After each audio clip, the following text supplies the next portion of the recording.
How y'all feeling today? A little bit of Iron Man, just Yes, I do listen to rock sometimes. Can't blame me. Huh?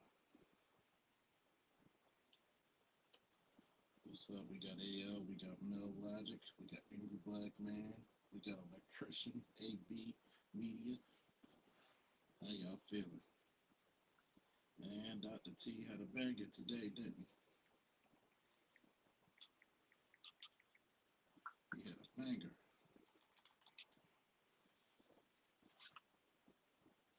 Can't hear me?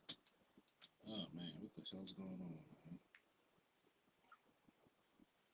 Shit. Oh, it's connected to my damn. Can y'all hear me now? What about now? Goddamn Bluetooth. Can you hear me now? Let me know. Let me know. Let me know. Let me know.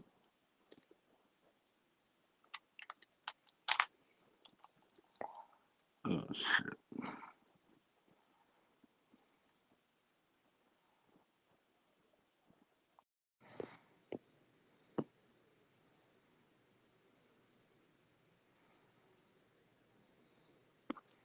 Let me try this again. It connected. I had to reconnect my shit.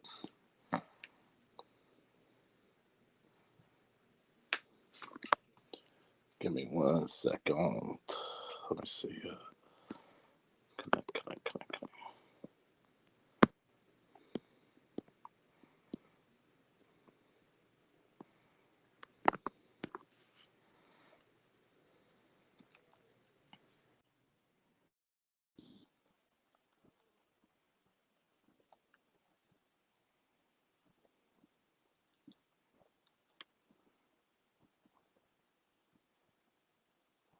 All right, folks. How y'all doing? How y'all doing? That was a banger today, man. A lot of y'all missed a good one, man. That shit right there. Man. So y'all couldn't even hear the Iron Man shit? Oh, that's fucked up. That is so fucked up. Man. Shit, fuck it.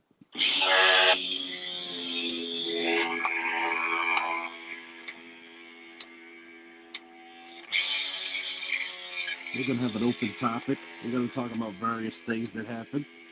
You know.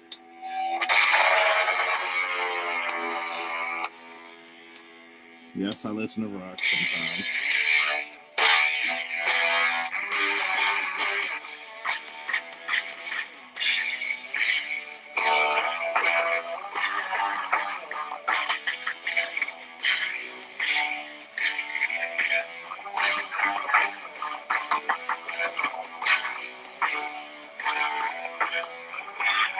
What's up?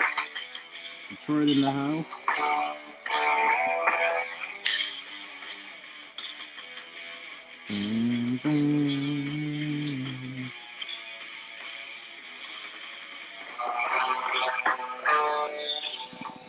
I'll tell you, man. A lot of black men need to learn self-preservation, man. Oh yeah, the World Warrior entrance, yeah, that should be rocking now.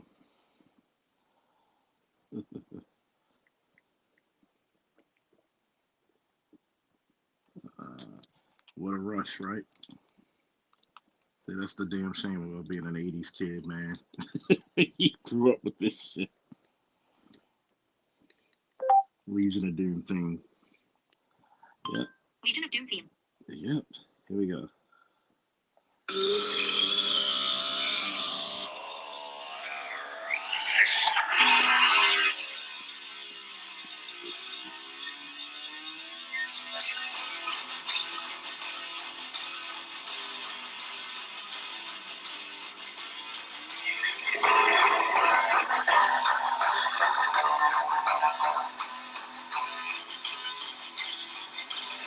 Oh fuck it, let me get.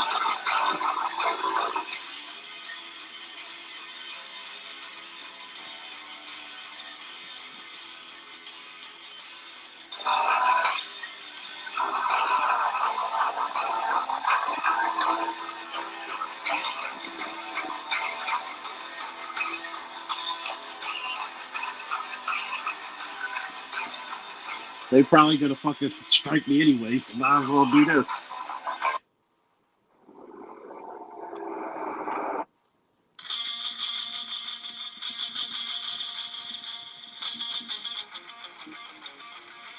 So the 80s rock was a motherfucker, wasn't it? Alaikum salam. Assalamu alaikum to all my Muslim brothers. Shalom to all my Hebrews, and greetings to all my Christians, and hello to all my non-believers and spiritual.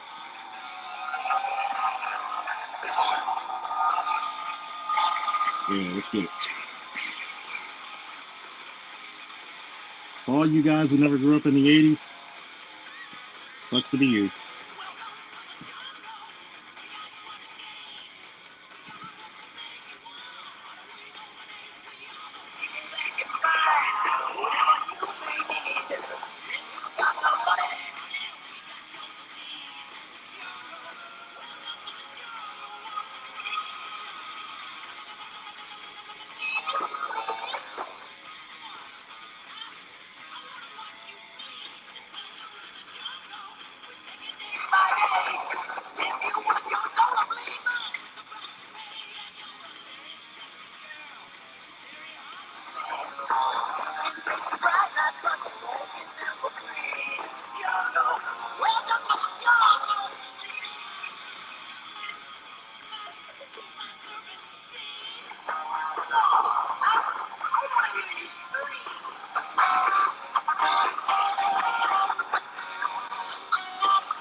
So the LAPD SWAT, can you play Mean Streets by Van Halen?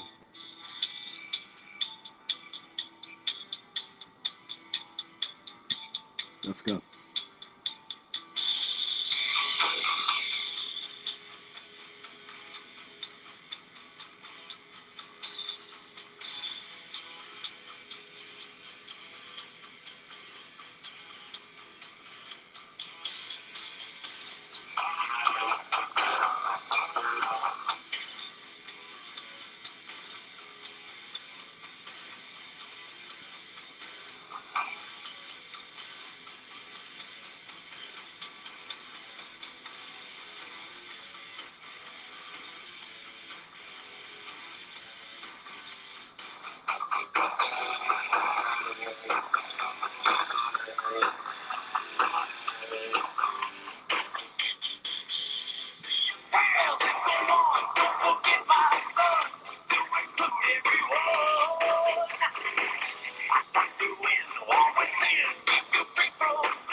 Hey.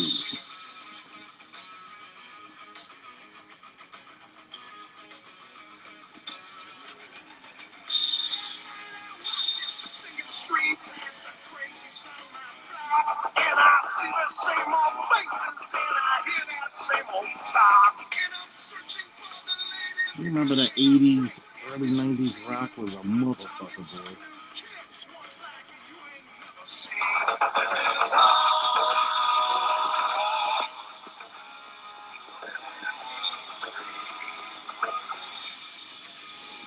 Mm. So you back, right?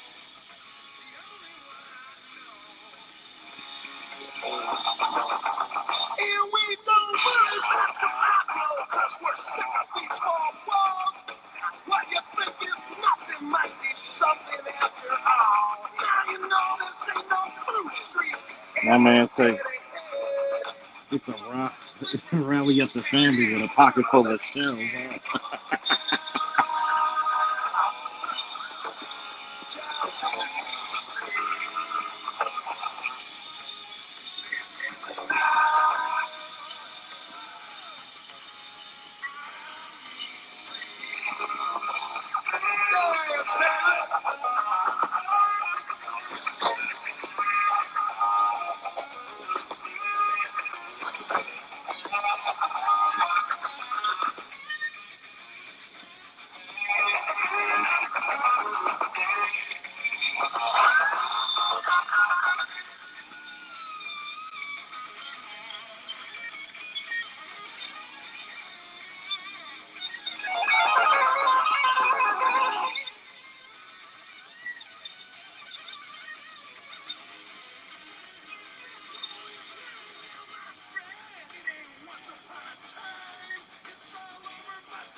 Oh yeah.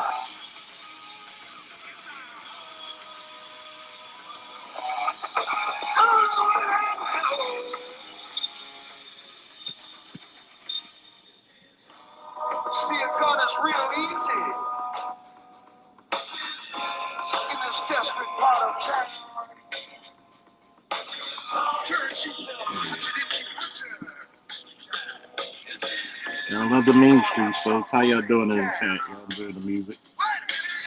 Don't forget to hit the cash at the super chat. Don't let people up on the panel sing. That's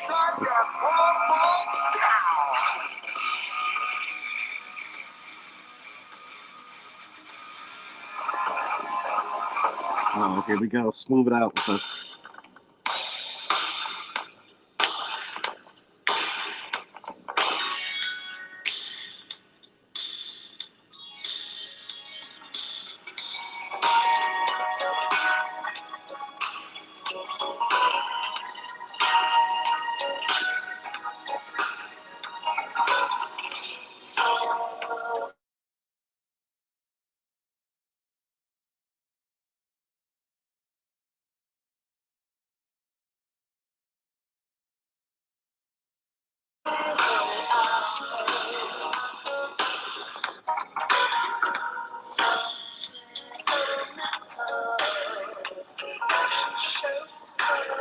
well, we got the lovely Alicia in the building.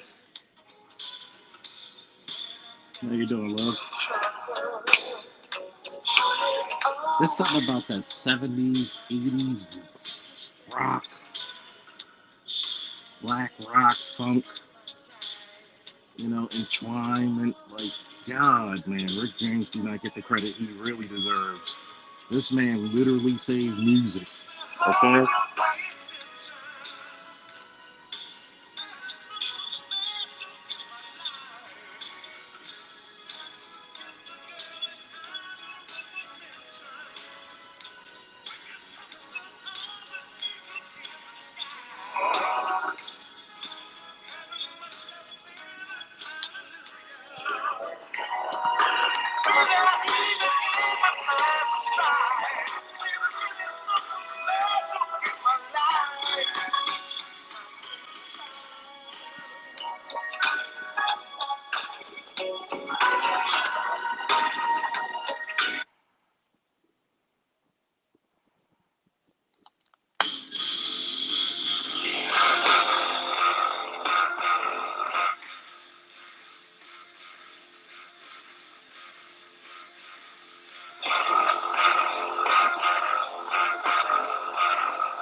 Oh shit.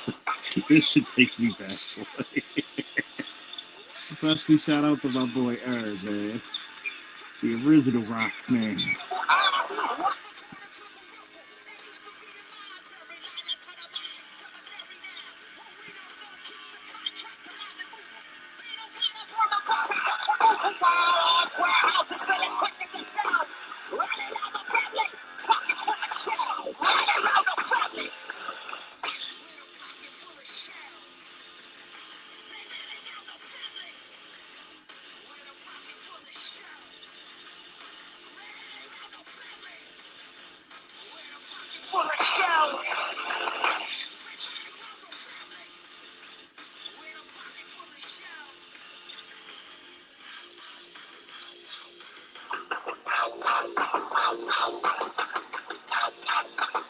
Whew. Oh man. Ah shit. Man, y'all gotta make me rock out the whole fucking night. Let me just put this link in the chat. Oh man, y'all gotta make me rock out this whole fucking night. One thing about the Charles Faulkner show, boy, you never know what you're gonna hear and get. Hell, you never even know what you're gonna see. I think it surprises people when they hear me some of the music, when they hear me listening to music, and they're like, man, speaking of which, I'm gonna I'm gonna play this song that was pretty near to me for the little bit of college time I did.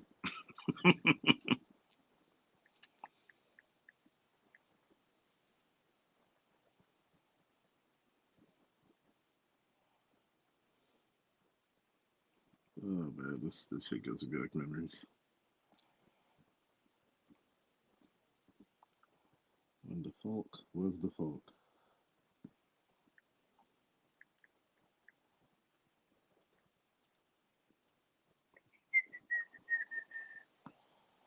Let's see.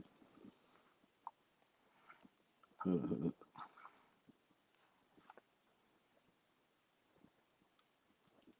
cut my life into pieces. This is my last resort. Suffocation, no breathing. Give a fuck if I can't breathe. This is my last resort.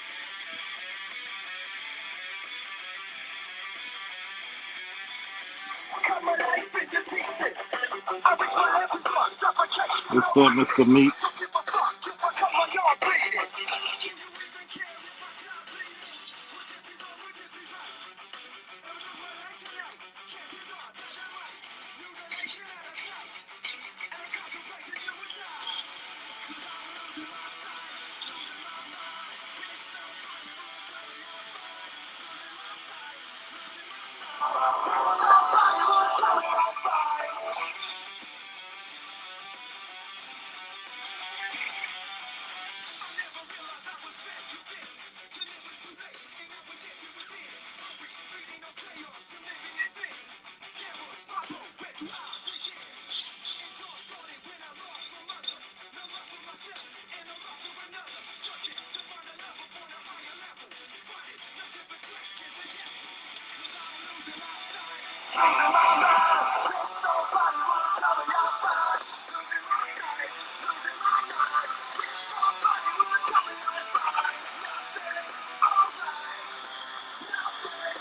Oh yeah, man.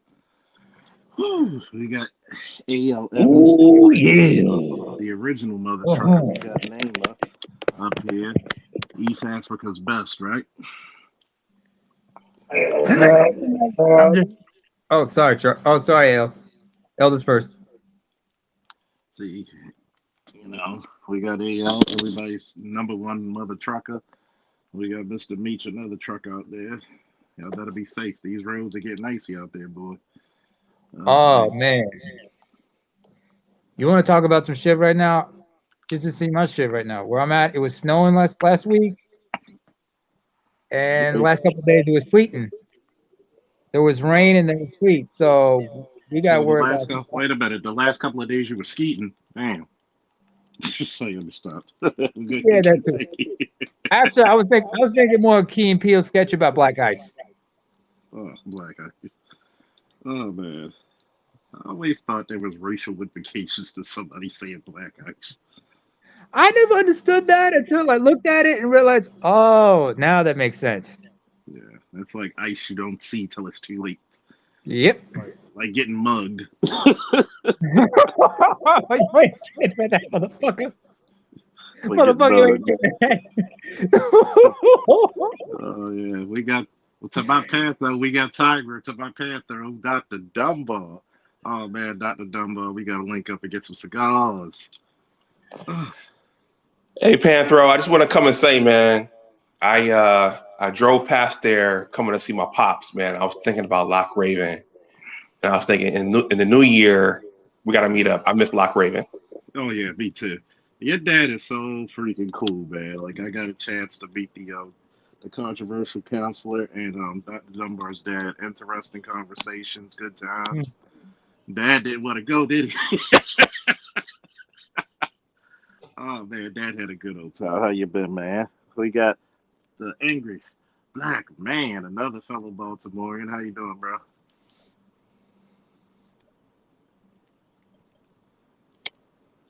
Angry? You there? Bueller? Yeah, I'm here. Uh, We got angry black man, fellow Baltimorean up in here. oh, hang We on, got Charles. I need to address Alicia here for a minute. what? Alicia, hi, sick. I just want to say, yeah, you're right. Maybe I should change it to silk, just to show my suave side. We busting out of the town square, freaks like you and I could never funk a there. You know what I'm saying? I'm sorry. Oh My man. Rick James, I would say, is one of the reasons I've always wanted to pick up a bass. Mm-hmm. And I it's mean, kind of crazy. He played the bass like it was just a regular fucking guitar. oh man, you ever heard of a chick? You ever heard of a woman named Rhonda Smith? No, Canadian American, nice. Afro Canadian to be exact. She was part of Prince's band at one time. In fact, she was one of the musicians I was on the Gold Experience album. You see her on Oh, a couple of videos. mm, 5'3", fine as hell, I could say, but older woman. But she was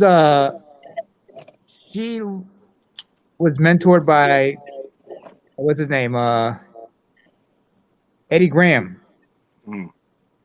Eddie Graham is like the granddaddy slash godfather of good music, man. The thump style and everything. Oh yeah, that's something. He invented all that. But who else was it? Like the late Lewis Johnson from the Brothers Johnson, Thunder Mm-hmm. Thumbs. He was the bassist on most of the songs on both Off the Wall and Thriller. Mm. Think about that. You had to be a bad motherfucker on the bass. Excuse my French, or in my case, excuse my Swedish. Swedish. Well, when I'm cussing around Norwegians, I gotta say excuse my Swedish. When it's around Swedes, it's the other way around, just to We keep it cuss. neutral. We cuss here. But like I said, like you gotta be one of the wickedest cats on the bass to be working with Quincy Jones and everything, because he's got an ear for talent and everything. Yeah, Was it like a while back? Was it like the original musicians who were on the Thrill album? They came together. Unfortunately, Lewis was not available because he passed away in 2016. Esophageal bleeding and whatnot in Vegas. That tells you like life on the road is not easy. You got to take care of health because so many musicians, you know, because when they tour and they don't take care of their health, and a lot of them are prone to like things like type 2 diabetes, for example. yeah, because you're eating on the road. That's Yeah, why you BB see. King was a That's why prime you example. notice. That's why you notice two things that is very prevalent in modern musicians today. They're gonna Hmm. have a fitness trainer and a chef. Oh yeah, They're gonna have a chef. Oh, we got Mm-hmm. Detroit in the building, and that's it's right. funny. It's funny because when we look at health, we don't look at the all-encompassing importance of black men's health because we don't. We always been taught to tough it out. A real man, no, sometimes being a real man sucks. That's We why I have get to sick of admit that. people. Mm-hmm. Yeah, that's why I get sick of hearing people tell me to man up. I said, how about you man up and go get a prostate exam? How about you man up and get tested for STDs? How about you man up and use a condom instead of telling me not to use a condom? Because I mean, I I got tried to told that shit back in ASM. I tried to man up and get a prostate exam last year. They wouldn't even Mhm. fucking do it. Yeah, because a Oh, lot what of was your Dr. White? No, it was a black woman. Oh, even They worse. gave me they gave me the runaround. Matter of fact, this wasn't last year. This was back when Chadwick died. And Oh, I fucking and I damn near had to beg the woman, did you you think know? about changing Well, doctors? first of all, I was having trouble finding somebody that was going to do it on, with my insurance. Fair enough. Oh yeah, So that's not. finally, I find this doctor. Somebody's echo. let me mute up. I don't think it's me. Okay, go ahead. So finally, I found this doctor, and I went to go see the woman and shit, and I had to go back and forth with her for about 45 minutes to finally get her to say, well, all right, you can do the blood one. Like they can, you know what I mean? Like they could do it through the blood. And I'm like, Oh, PSA. It's called yeah. PSA. And I'm like, yeah, but I'm still not satisfied with that. You know what I mean? Like, bro, that prostate shit, man, that shit is, it's easier said than done, man. I'll tell you, angry. I'm gonna tell you something. It was 2014. I called my parents one night. It was, and the reason why it was October 2014, because I know in the States, it's September is Prostate Awareness Month, right? But breast cancer is in October. So I called my dad. I wanted to ask him about that. He said, oh, it's all right. I already got that planned out. But my dad, who is a boomer, just like Charles's father, he's a 70s cat to his soul. And he loved him some Gap Band. And when I told him about the story of Charlie Wilson going through prostate cancer and whatnot, and recovering from it, that's when he was like, "All right, I better go get tested." And ever since then, I've been like, "Hey, my dad can do it. I can do it." Besides, wait a minute, Angry, you grew up with your dad by any chance? No, Oh, okay. Oh, oh. Do you have any like male figures in your life? nope, none of the men in my family had Okay. cancer. My grandmother had some type No, of no, no, cancer. no. I mean, did you have a male figure in your life? Yeah, I had men. Yeah. Okay, so you would understand when I say I'm not as scared of a doctor's finger because I grew up with my father's foot in my ass. Well, hey, nobody wants a finger in their ass, but I mean, it's just one of them things you got to buckle down and do. I worked with a guy that fucking died right after he told me he went and got his test. Shit. Wow. I remember on BGS's hangouts back in like 2016, 2017, there was a fellow boomer on that hangout.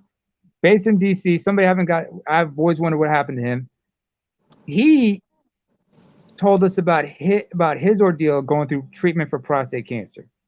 And we realized, yeah, we better go get tested. Hell, I remember when Herbert told us the importance of getting a colonoscopy. I was 28 years old when I had my last one. Hmm. And I wasn't bugged about it. A lot of people try to, because I'm fucked up in the head. I just look at things a certain way. And I just thought positive about it because I said, hey, I'm about to see what my intestines look like. So when I went there, I was just like watching through the camera, just seeing this whole thing and asking and playing 20 questions with the doc, like asking about, so what's this? What's going on here? Can you explain this to me? Uh huh. And this part of the colon, what is this? What about this part of the large intestine? Uh huh. Uh huh. Is that normal to have those colors? Yeah. All right.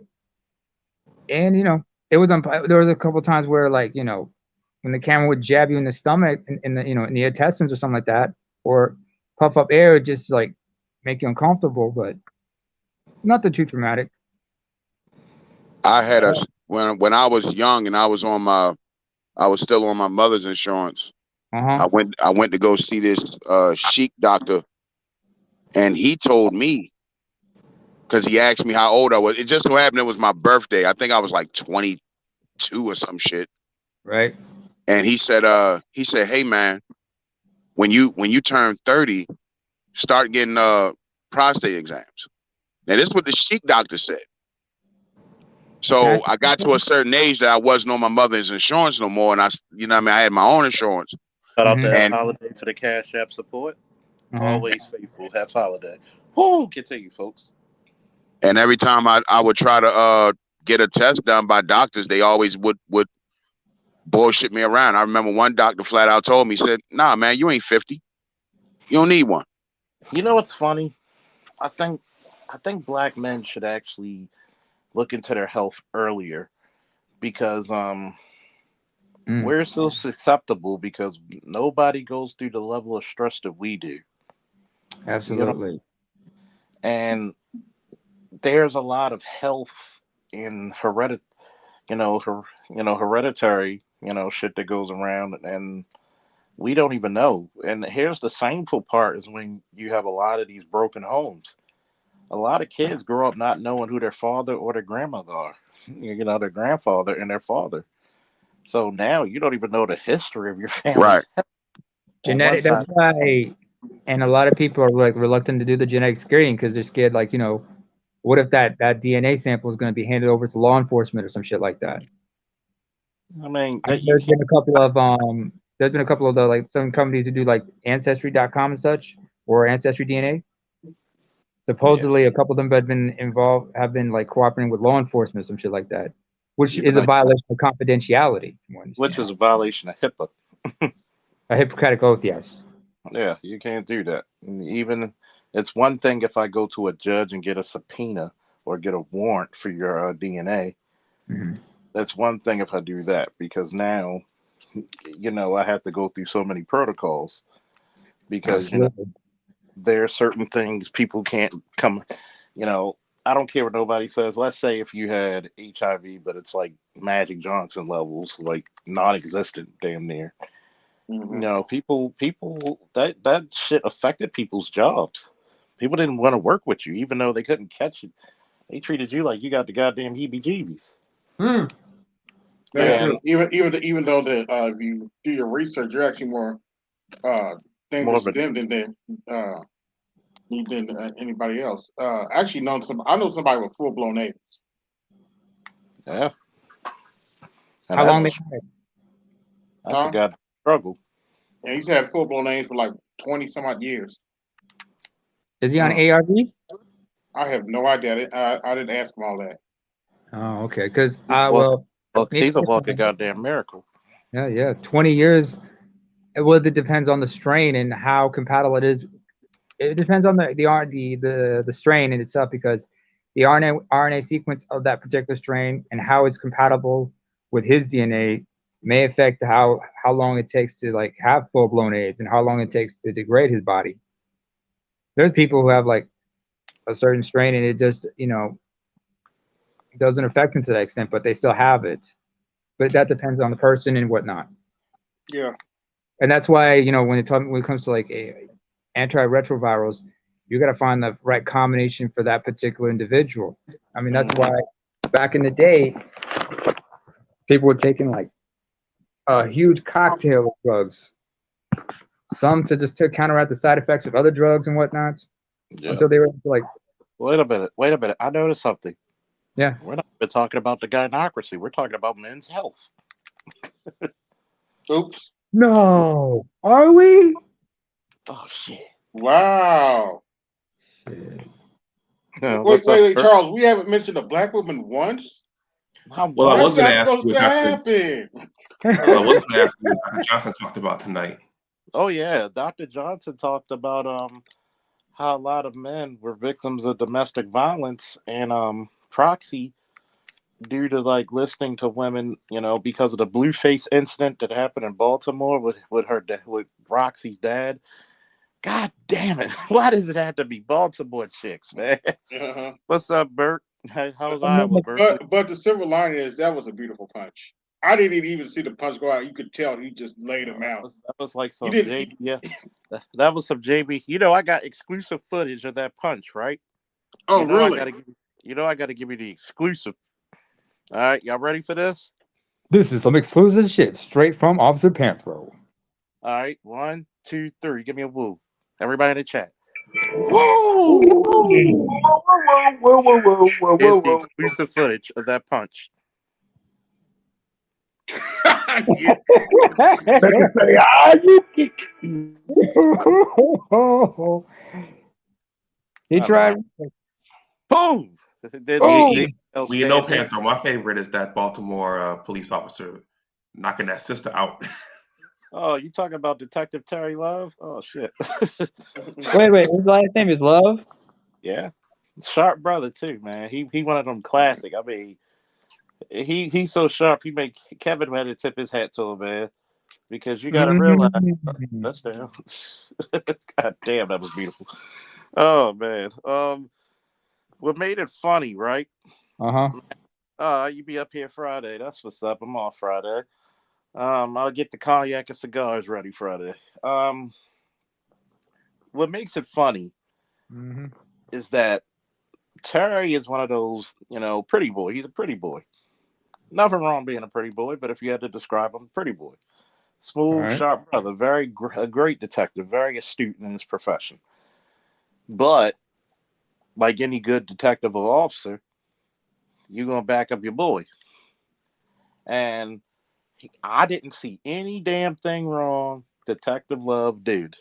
Okay. And he did his job. He protected his sergeant who was getting attacked, and that lady was out of pocket.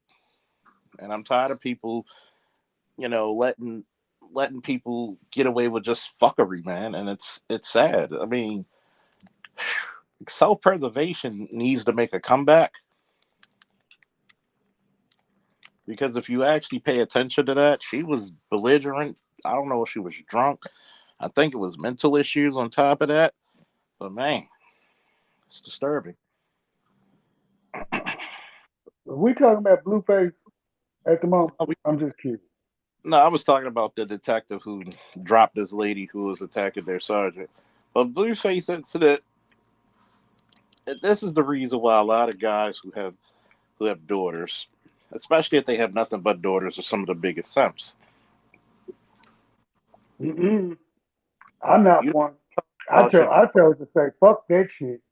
Shit, you I want to talk divorced the about whole your daughter situation. putting her on dudes, and she's putting herself in a position of danger. Hmm. Mhm. My thing is this is the one question I wanted to ask because I listened to y'all all night and I didn't hear not one man ask this question that Blueface should have did. Where you going on and all this female energy around y'all over this individual, y'all don't want to take no accountability over the action she's doing. And like he said, I agree with him. You put your hands on me, I'm gonna put my hands back on you. I'm gonna defend myself. And your life ain't above my life, just like I know my life ain't above yours. But I'm not gonna allow you to misuse and abuse my life. So with that being said, what the man should have asked them people when they was going on is, okay, if y'all think I'm such this and I'm such that, take her away from me. Y'all can have her and watch what she would have did. They would have really saw that child's true feeling towards that situation and what the fuck she is let go on. Because at the end of the day, she's the common denominator in that whole situation taking place. She Yeah, was in the fucking wrong. Mm-hmm. And their And goddamn daddy, they goddamn daddy was straight hoe simping. Because I'm a father of a daughter. And I tell my job, don't you put your hands on no goddamn man if you don't expect for him to put his hands back on you. and Dr. Dunbar, what was? I want to hear your opinion. We finally got AL's opinion. What's your opinion on all this travesty? Hey, I'm gonna be honest, fellas. I was out, so that's why I said what did Dr. T talk about. So I don't really know. It was about the you know, look, basically, intimate partner violence and the fact that nobody held Roxy accountable. Shout out to Baltimore. And he was being calm. I'll give it that. The young man was being calm, but yet dad wanted, dad and the brother wanted to sneak him, and unfortunately, a whole fight from went out when they were in Baltimore, and instead of talking down and be like, look, if you're concerned about your daughter putting her hand, the guy putting the hands on the daughter, I get it. I get it. You're a dad. I get it. I get it. I get it. I get it. But there's ways to go around it. Then you let your son, nephew, whoever the hell he was to you, talk you into trying to sneak the man. I mean, where does that look good? And as you can see, a whole rumble started from it. There are no winners. And then dad ended up with a busted nose and lip. For what? Fortunately, no one was killed. Fortunately. I mean, look at it this way. I mean, if what if the father should heard, because most men, when they have daughters, they want to protect their daughters at the end of the day, right? Unfortunately, daughters take advantage of that situation, and and I'll be honest, it pisses me off when I hear guys, using using the phrase "I've got daughters" as a cop out. Because, dude, as the father, it's your responsibility to teach them how to be better. And if something happens, I understand you got to go deal with that, but you got to do it in a better way. I mean,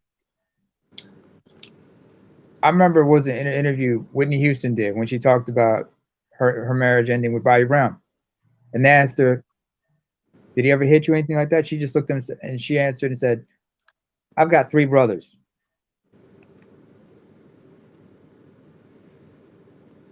You know not to do, and he would have known not to do that. But at the same time, I also understand that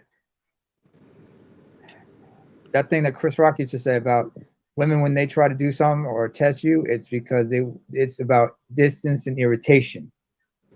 Am I making sense here? Uh-huh. Okay, go ahead. Am I making sense? Yeah, we hear you. Okay. Because I'm like saying,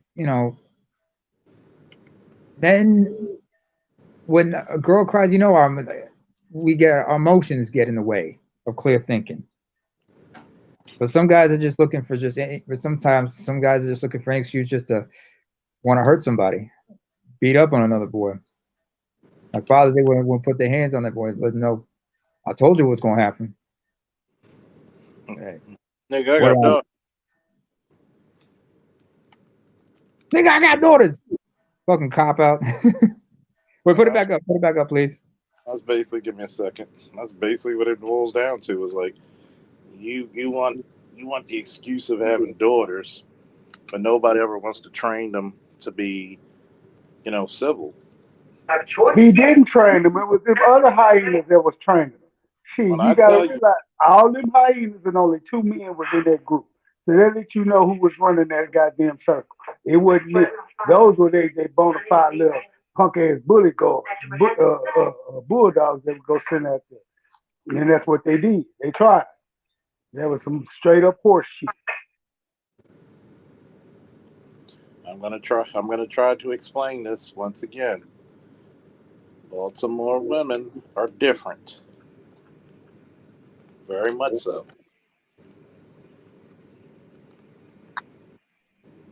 At least it's not like New York women. At least they don't sound like they're about to drop an album, right? Oh, trust me, you never heard Baltimorean women Man, they sound like they got bars. Well, then again, all New York women sound like they have bars. Sorry, that's a human beatbox. Like Wrong shit. Fat Boy reference. The craziness about it is, if you really want to think about it, Mm-hmm. how much of this behavior has been prevalent of not checking the whole family. Number one, Mm-hmm. when situations arrived in the family, it's the elders that's supposed to sit everybody down, not wait till you in the in a in a crowded where there's a lot of cameras. Like, look, young man, I understand. I've been there, done that. Mm-hmm. If y'all can't be in peace, love each other from afar. Yep. And even Blueface asked her, "Did you teach your daughter to put her hands on men?" Nobody wants to answer that. Nobody wants to answer that. And I think a lot of times, you know, young men get put up in these, positions where she doesn't want to call the police, but she does because this is a play. This is what I learned. This is what I was taught. And a lot of brothers don't even understand that shit because we do leave a lot of young dudes, the young cats on a whole island. We leave a lot of young cats on an island, and what was prevalent is like, shout out to Marcus, keep it 100. When he talked about, he has a lot of sisters. He has about three sisters, one older, two younger. And what happens in a lot of families, you get you get your sisters trying to take advantage of you being the brother or being a man. But if you really loved me, you wouldn't put yourself in that predicament in the first place. And shout out to, my man Berkeley's sister who said I would never put my brothers in a predicament where they got to defend my honor or protect me. So I'm just not going to do it. And a lot of women have never looked at their brothers in that form because they look at them as their their unofficial paid bodyguards. Mm-hmm. I think that's why, Unofficial guard dog. Go ahead. Hmm. yeah, unprofessional, unpaid bodyguards and whatnot. Yeah, them New York chicks do be sounding like they spit game. Shout out to Sharon. I know she gonna Oh, kill by me. the way, if you can put up what's his name's quote, nigga, I got daughters. I've heard that phrase more from white men than from black men, to be honest, especially up here, because I hear it as a cop out for a lot of things. The smoke screen Uh-huh. and what they really want to say. But I digress. But anyway, sometimes I wonder how many fathers teach their daughters to be proactive, learn how to defend themselves, learn how to be street smart, learn how to stay out of trouble and know what not to get into. But fellas, what's the first rule of protection? Obey. Obedience. Yeah. If you're not being obedient towards the rules set for you to be protected, what's the Hmm. point? Yep. What's the point? If you're going into spaces where it's not, you know, safe, why do it? Absolutely. Explain to that person why it's not safe, what's there, what could happen to them if they go into there. That gives them more of an understanding to why. That's the problem. Not that many people are honest when they say, listen, you don't want to be down there. There's a lot of this, that, and the third. Stay out of it. Yeah. Like everybody's a badass till their ass is on the line. Information truth. Everybody's a badass till your ass is on the line. Mm-hmm. Shit changes, man. A lot of shit changes. And then you get mad at the men for what? Doing what men do. People don't understand the aggression of a man, the strength of a man. Or the That's the, rage. the rage of a man. I mean, Mm-hmm. there's times I gotta hold myself back because I'm like, I'm gonna hurt this person. So I'm gonna, Walk. exit stage left away from this person. You ever had And a situation where you saw, it's just you and a bunch of friends, somebody's testing y'all, and you just gotta grab your boy and just force him to stand behind you? Like, there's several times we had to do that to each other. yeah, And then there's sometimes you let the double play. You just like, know, hold on, wait till it's just like, a man can only let take them for make so the first much move. Let disrespect. them make the first move. Yeah, a man can only take for so much disrespect. Now, Oh, and a lot of people forget. There's certain lines, like Marcus said. There's certain things you say that might get you touched, and a lot of people forget that order. Mm-hmm. People forget that order. That there's certain shit that it gets you out of here. You say something about somebody's child or threaten their parents or something. People would do things to try to get you out of there. And I'm like, why go through all that when you don't have to? And I'm not just talking about the women. I'm talking about dudes. There's a lot of dudes out here who are phony, tough, and crazy brave, but then wonder why when things go a different route and the level of violence increases, we don't How take could this happen? I don't understand. Just like the exactly women. exactly. And this is the reason why you know men are very important in life because a lot of the shit that we go through, we gotta always be accountable for. Mm-hmm. You gotta always be accountable for that shit. higher level of accountability for black men especially. Yeah, you got to be. And it's sad because No, I mean, no, Charles, I mean, like, unlike men of other races, oh, black men, right or wrong, are held at a higher level of accountability. oh yeah, I'm agreeing with you. You didn't Oh, get okay. that. I said, oh yeah, because we don't, as black men, we do not have what's called the age of adolescence. Okay, Mm-hmm. Exactly. the age of adolescence, for those who don't know what it means boys will be boys. We will Mhm. always be looked at as men. Always. You the man of the house. How many times these little boys have to hear that crap? Yeah. How you the man of the I house? cringe when I hear it now. I'm like, stop telling that. Stop telling them that shit. How you the man of the house, but your mother still beat you? Here's another example. Like, say you get into some crimes when you're a minor. You have to stand before a court. Like, say you're 16 or 17 years of age. More often than not, as a black male who's still a minor, you may be tried as an adult. You're more likely to be. I'll give you a prime example. The Central Park Five. Ooh. Four of them. No, four of them. Kevin Richardson, Antron McCray, Ray Santana Jr., who was the only Latino in them among the bunch, Yusuf Salam were all 14, 15 years of age. Yusuf Salam's best friend, Corey Wise, was 16. And the DA decided to try Wise when he was 16 as an adult. That's why when everybody when convicted were sent to juvie, he was sent straight to Rikers. Jesus Christ. But think about it. If he hadn't gone through that shit and hadn't actually crossed paths with the actual rapist, and the actual rapist, decided to fess up what he did, they would not have gotten their, they would never have been exonerated. Mm-hmm. I mean, there's a saying in Sudan, they say things happen for a good reason. There's a lot to that saying than people think. There's a lot more to it than meets the eye in that thing. But Yeah, that just shows you black male humanity does not exist. it doesn't Hell, exist. Nobody gives a damn. You're thrown to the wolves. I in my mean, case, I can be seen as a threat anywhere I go. yeah, you Because know, it's not just because black male and aggressive here in Europe. They always assume I'm HIV positive, even if I'm clean, even if I've been tested numerous times, prove that I'm not.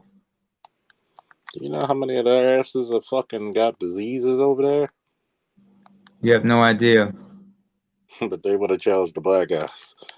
Okay, dude. A couple of last time we hang out, last hangout, I told y'all I dodged a few bullets. So yeah,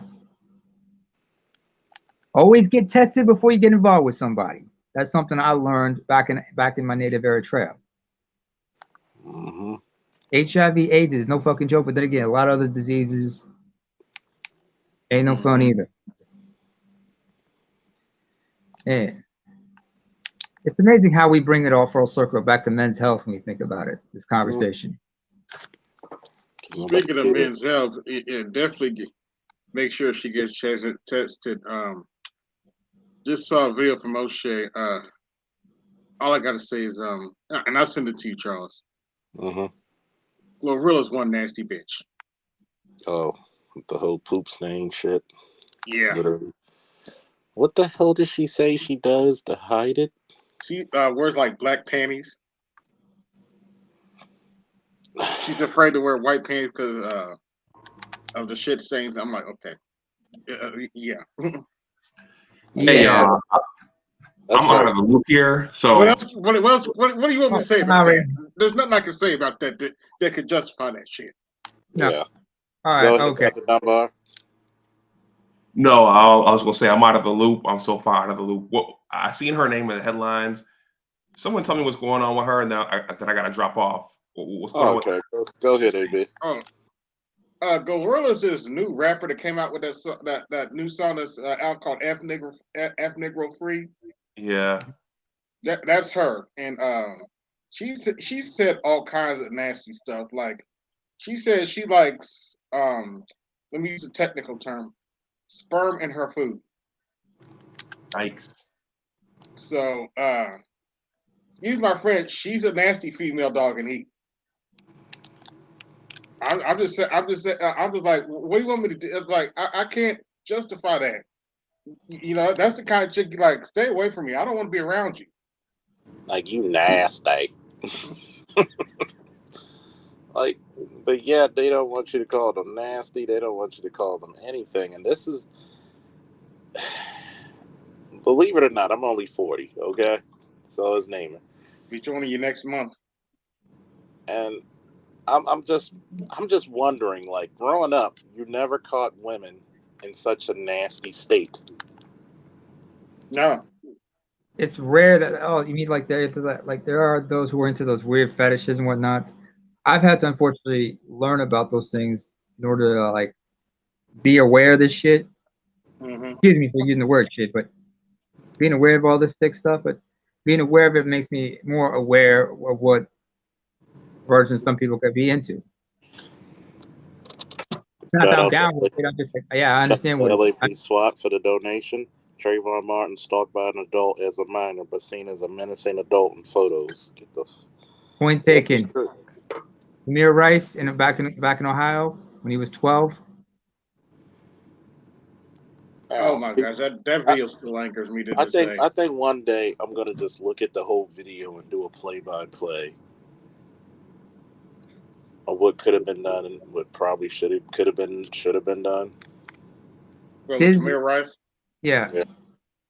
Does anybody remember the 911 call that was made about him? Not necessarily, no. I think they said he was like 16 with a gun or some shit. No, he said like there's a boy walking around here with a gun, could be a pellet gun or something like that. Yeah. Yeah, several. But I don't remember the exact context. Something like that. Because he had it wasn't an actual gun. It was like a toy gun. Yeah, it was a toy gun or a pellet gun or something like that. It looked like a real gun. He took they say he supposedly took the orange tag off it.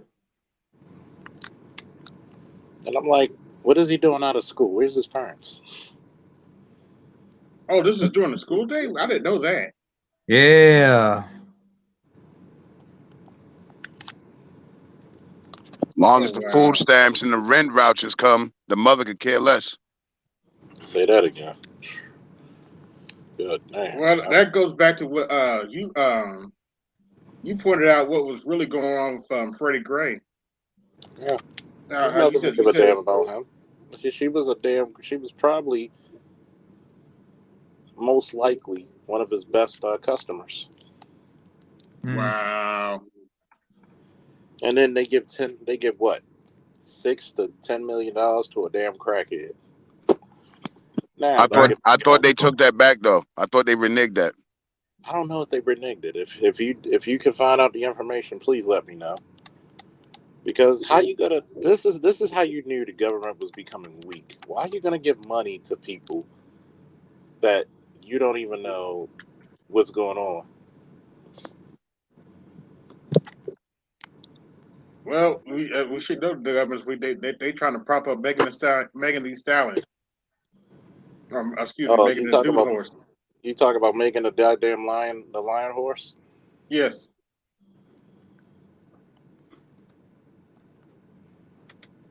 Hmm. Now all of a sudden her ex bodyguard don't want to testify. I was like, wow. Because he Oh, don't want to tell the truth. He's going to get fired. I think he already separated himself away from them. Yeah, he's ex bodyguard. Might even be banging her. I think he was at some point. Wouldn't be surprised. She done banged everybody else. I'm just saying. What else is new? Follow me knows. that heifer. I think it was a mistake because she had some momentum, but I think all this Tory Lanez child going to take her most of her momentum away. I don't think so. I don't think, particularly in our community, people give a shit about anything anymore. Mm-hmm. Like I said, black women, especially the young generation, they don't give a damn about anything. Long as they see some black woman on television, yeah, I guess. in any capacity, that's a civil rights victory for them, as far as they're concerned. Well, all she has to do is go on She-Hulk again. Don't remember. Oh gosh, that was so horrible. I didn't even watch all the episodes. I was just so disgusted. I was like, I'm not watching this crap. You know, Hollywood continuously like to fuck up my childhood. Okay. I'm glad I never watched the Ghostbusters movie that came out in 2016. There was no Ghostbusters movie that came out. What Ghostbusters movie in 2016? Oh, right. What am I talking about? I was in an alternate universe at the time. My bad. Now, I will say Afterlife exists. I'll count Afterlife. The Ghostbusters movie that came out a couple years ago. That was a good movie. Yeah. We're joined by Mr. Meach, Soul Brother number 2. The Green Hulk is here. Speaking of Hulks. What's going on, folks? What's up, Meach? Hey, man, let me tell y'all something, man. I was listening on YouTube. I paused a couple of times. The last part I was on, y'all was talking about Glorilla and Meg Thee Stallion. Let me tell you something. We're dealing with nothing short of filth. That's what that is. That we don't need to sugarcoat it. There's no ifs, ands, or buts about it. This is filth, right? Yeah. I mean, look at everything. Look at this. Nut Quick, WAP, anything Meg Thee Stallion did, right? It's just filth we're dealing with. And so people, the thing is, we have hard and harsh terms for men, while we got for women that they like to cutesify up, right? No, filth. I wouldn't even say call them hoes anymore. I wouldn't even say call them whores anymore, right? Because they cutesify that. It's prostitution filth. is a noble. She is filth. She's a scumbag. You go. She's a scumbag. That's what she is. When you talking about the underwear stuff, man, that is disturbing. Like, I'm not used to. I've never heard that. Why it gets worse. And unfortunately, the sperm and the food was bad enough, but the underwear stuff, I was like, yeah, y'all what? Yeah, this is what y'all gonna push? Okay, this is another reason to go SYSBN. Bye. And it's like, question for you, Charles. Yep. Go ahead, Meech. Why should you have respect for something like that? For a thing like her? You really shouldn't. It's okay. Why should you go out of your way to protect a thing like her? You really shouldn't, because it's detrimental. Thank you. She's a Yeah. hazard to your health. She's detrimental. No, it's empowerment. I'm just thinking about growing up, because all of us have been to a black community, whether nationally or internationally. You didn't see this behavior. Like, Hmm. God, man, gone are the days of the Jones girls and Claire Huxtable, man. Yeah. Ah, Elegance. Yes, like what Felicia Rashad in her prime, even in her older years, she still looks nice. But in her prime, she was as beautiful as any model, if not more, fully clothed. That was the ghetto girl, right? That Yo, was the hood rat. Look yo, at how Retro. much. Hey, I just want to say I saw Felicia Rashad a couple weeks ago. I was in uh-huh. Oh, really? a happy hour Right here. near my job, and she was in there. I was staring, and she walked out. One of the servers was like, "Yeah, that's her." Oh Oh, wow, you Just, saw her. just want to throw that in there. lucky you, man. Okay. That's cool, Still had that. Omar. Still had But that I, elegance. but I agree with what you guys are saying. Femininity, well, whatever's left of it, is very It different from is. what it was a few years ago. Yeah, Yeah. I gotta ask you this question, Doctor Dunbar. Does she still have that elegance about her? Yes, yes. She looks like it. I believe it. Hmm. And Born and this raised is, in Texas. let's think about it. We got women who promote full on whoremongering, Good. and I'm just like, eh, you expect somebody to marry you? That's amazing, man. That's funny. That's a laugh. Someone dysfunctional, perhaps, or someone who is it's like some kind of filthy version of 50 Shades or some shit like that. The I Very. don't fuck out. think this. I don't think this young generation cares for marriage. I think they know they're unmarried. They're unfit for marriage, which is why so many try to speak bad about marriage nowadays. You think they're So nihilistic? I think it just boils down to they know that they're unfit for it. You know what I'm saying? Mm-hmm. So that's Yeah. why they got to talk shit about it. Why would I want to be married? All that kind of stupid shit. It's a fucked up generation. It's a fucked up generation of women. The absolute worst generation of mothers, black mothers in the history of the planet Earth. And I want to break this down even further. Think about it, right? Mm-hmm. I want you to give this like Roxy. She's a Baltimore girl, right? But she was a D1 athlete and she was sick with it. Very capable athlete, very beautiful girl. Really could have went a lot of places, but she picked a guy who's a what was he, a Crip and a rapper. And then you have the audacity to complain about him putting his hands on you, but you don't tell the whole story of what it you did. Like those commercials, what's in your wallet? Mm-hmm. Capital One. Yeah. What's in your wallet? Don't tell me what he did. Tell me what you're doing. And I'm just like, wait a minute. You had a chance to get these college dudes, but you said, nah, give me the nigga that carry guns all the time illegally. Have we forgotten what type of octane she is? 85. They're Mm-hmm. into it, man. They're into it. A dude had a chick. A dude had a chick at gunpoint on social media, telling her, saying, like, "Hey, you gonna have my baby?" And she was over it. She loved it. Yes, you know how they do that.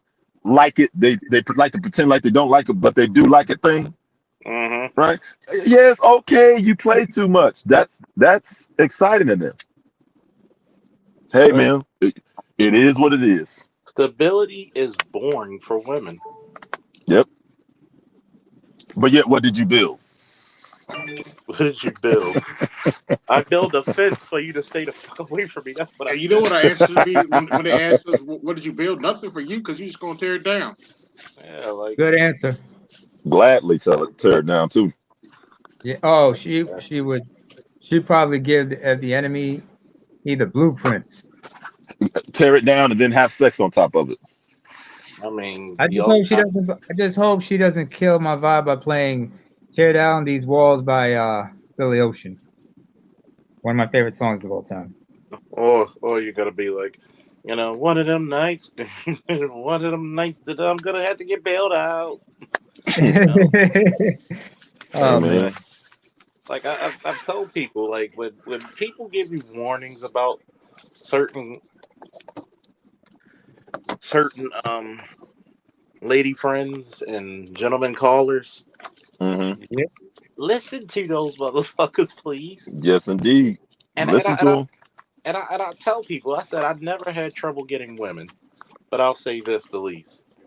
I've had I've noticed there were women who said they wouldn't date me because I was a cop. And I'm like, what?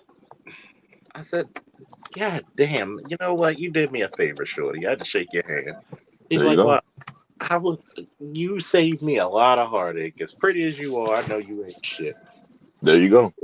A lot of heartache and headache. Mm-hmm. And I think fellas need to actually bow down to superior knowledge and say that. Look, Thank you for showing me who you are. Oh yeah, when I hear chicks say crazy stuff like, okay, thanks for telling me. Next. There you go. There you go. And I'll tell but y'all something. I'll tell y'all something. Don't even thank them for telling you. You know why? Because then they're gonna hide it from the next dude. Just leave them alone. Leave them alone. Let them keep telling on themselves. Right? All right.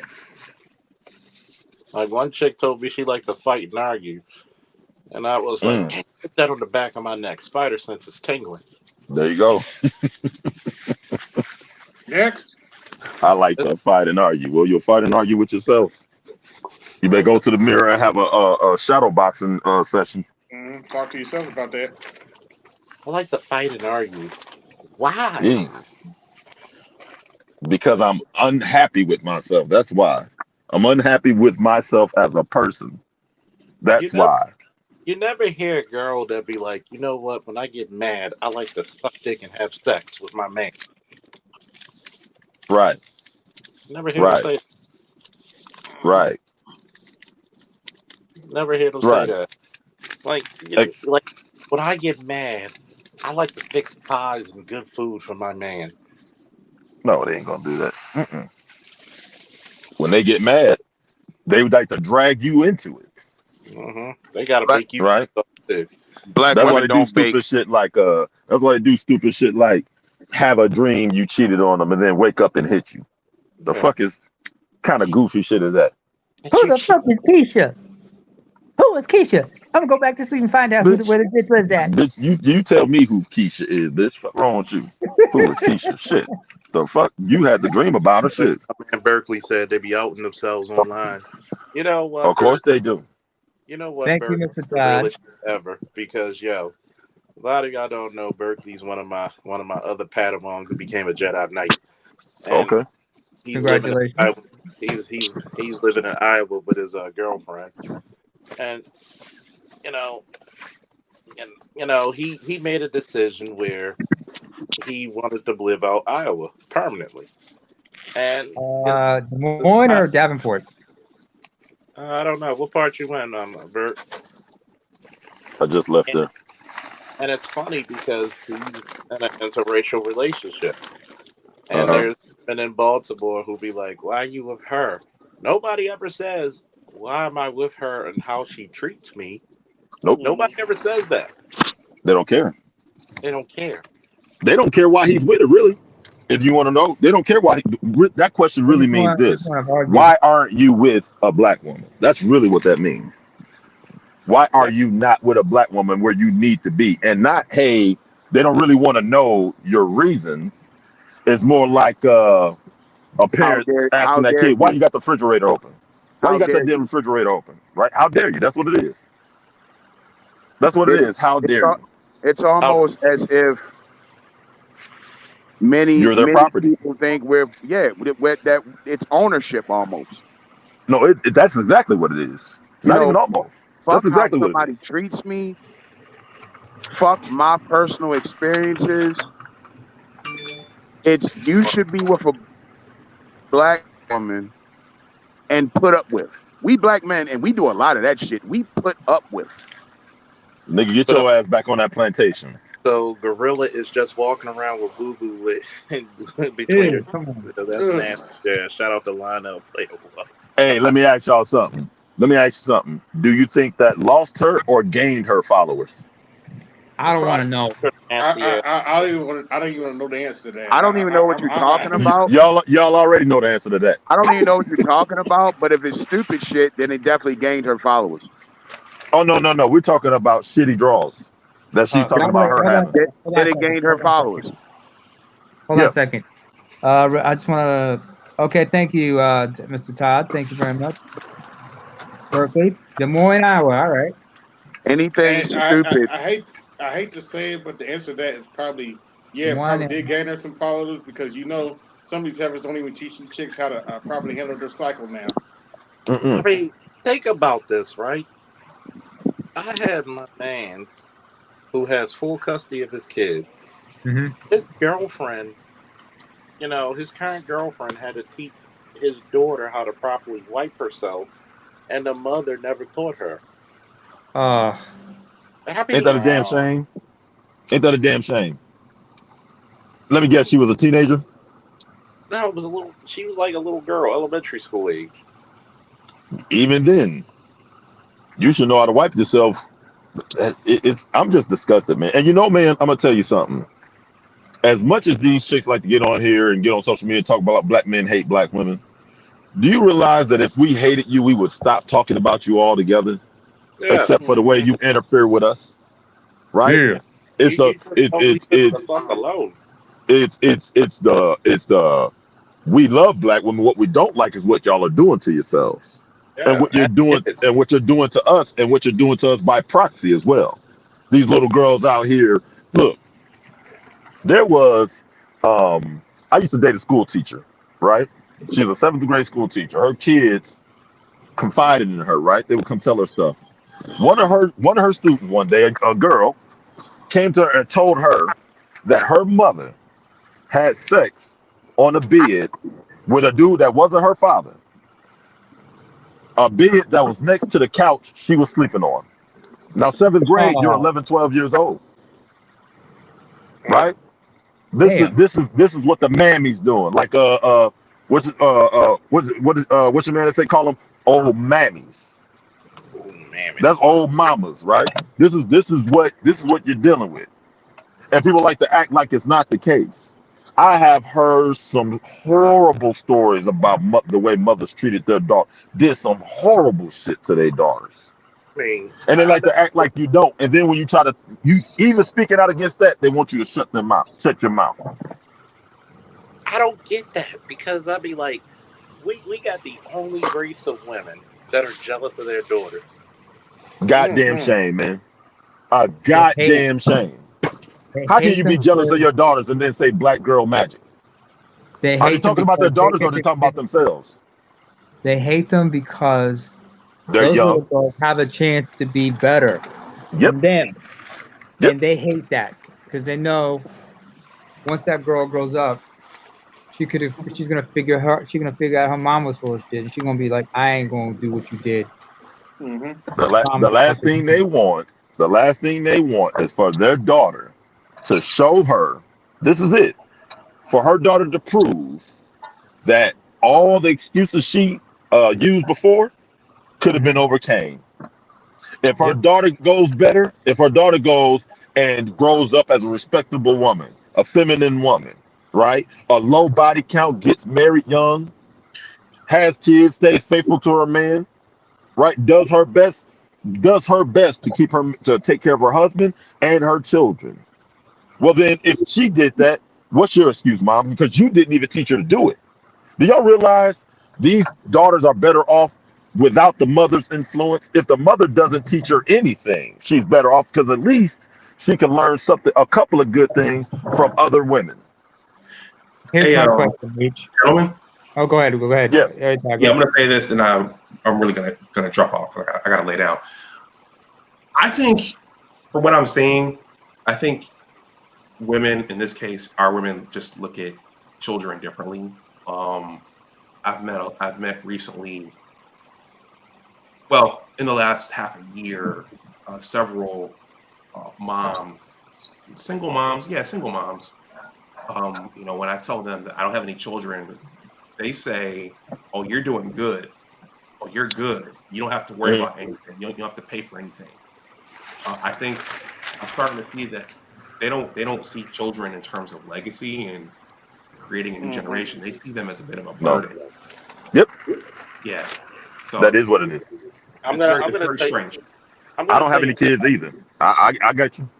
I'm gonna tell you this, Dr. Dark. A lot of mothers in our community see their kids as burdens Yep. or as a way to get a house or Paydays. because after that kid stop being cute, because a lot of them get that name brand shit for their kids to look cute so they can get praised for it. And once they stop being cute and they start getting expensive, they don't they don't fuck with you anymore. Mm-mm. And it's sad because you would think that that nurturing instinct would kick the fuck in, but it does not. Like Well, abstinence, like it's been bred out of our people. it hasn't been instilled in them. What do BJ say all the time? Other cultures, other nations, they teach their daughters from a young age to be a nurturer, Hmm. right? They teach their daughters from a young age how to be a nurturer. One of the ways is getting them a dollhouse and baby dolls, right? When's the last time you even heard of these women buying baby dolls? These little girls are in danger, and I feel. Don't get me wrong, I feel bad for the sons. Absolutely, they are. I feel bad for these little girls too, boy. They have no idea, Yeah, I and do mommy too. is the same as her, and they are targets for these women, and it's a damn. You know what I tell people? I'm like, look, I've told women, I was like, this is one of the things that pisses off black men about y'all. You take the thing that is the black woman, right? Most black men find black women the most attractive, right? Me too. When they take care of themselves, right? Right. But what you're doing is you're taking something that has great potential, and it's like taking a steak and lobster dinner, right? 5-star steak and lobster dinner, right? And then copping a squat over it and emptying your bowels on it. Pretty much. Oh, Blue and orange and purple and green hair. You're gonna wear that every day. This ain't I'm just on vacation having fun doing something different. You have this sewn into your head. This is your default setting. Sewn. Hold on. That's Excuse your me, bro. default setting. Excuse me, bro. Sewn in? Nah, bro. It's just buy a wig from the Asian hair store now. Both.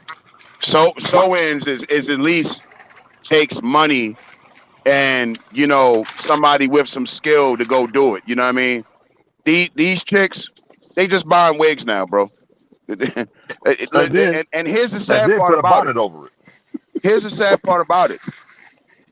I remember when I was in elementary school. I'm only 41. I'm not that old that I don't remember elementary school. Little girls came to school with their hair done. Yes, Yeah. indeed. oh Mm-hmm. yeah. Yes, indeed. When's the Barrettes last time everywhere. you saw a third grader with some bowrettes in their hair? They got weave.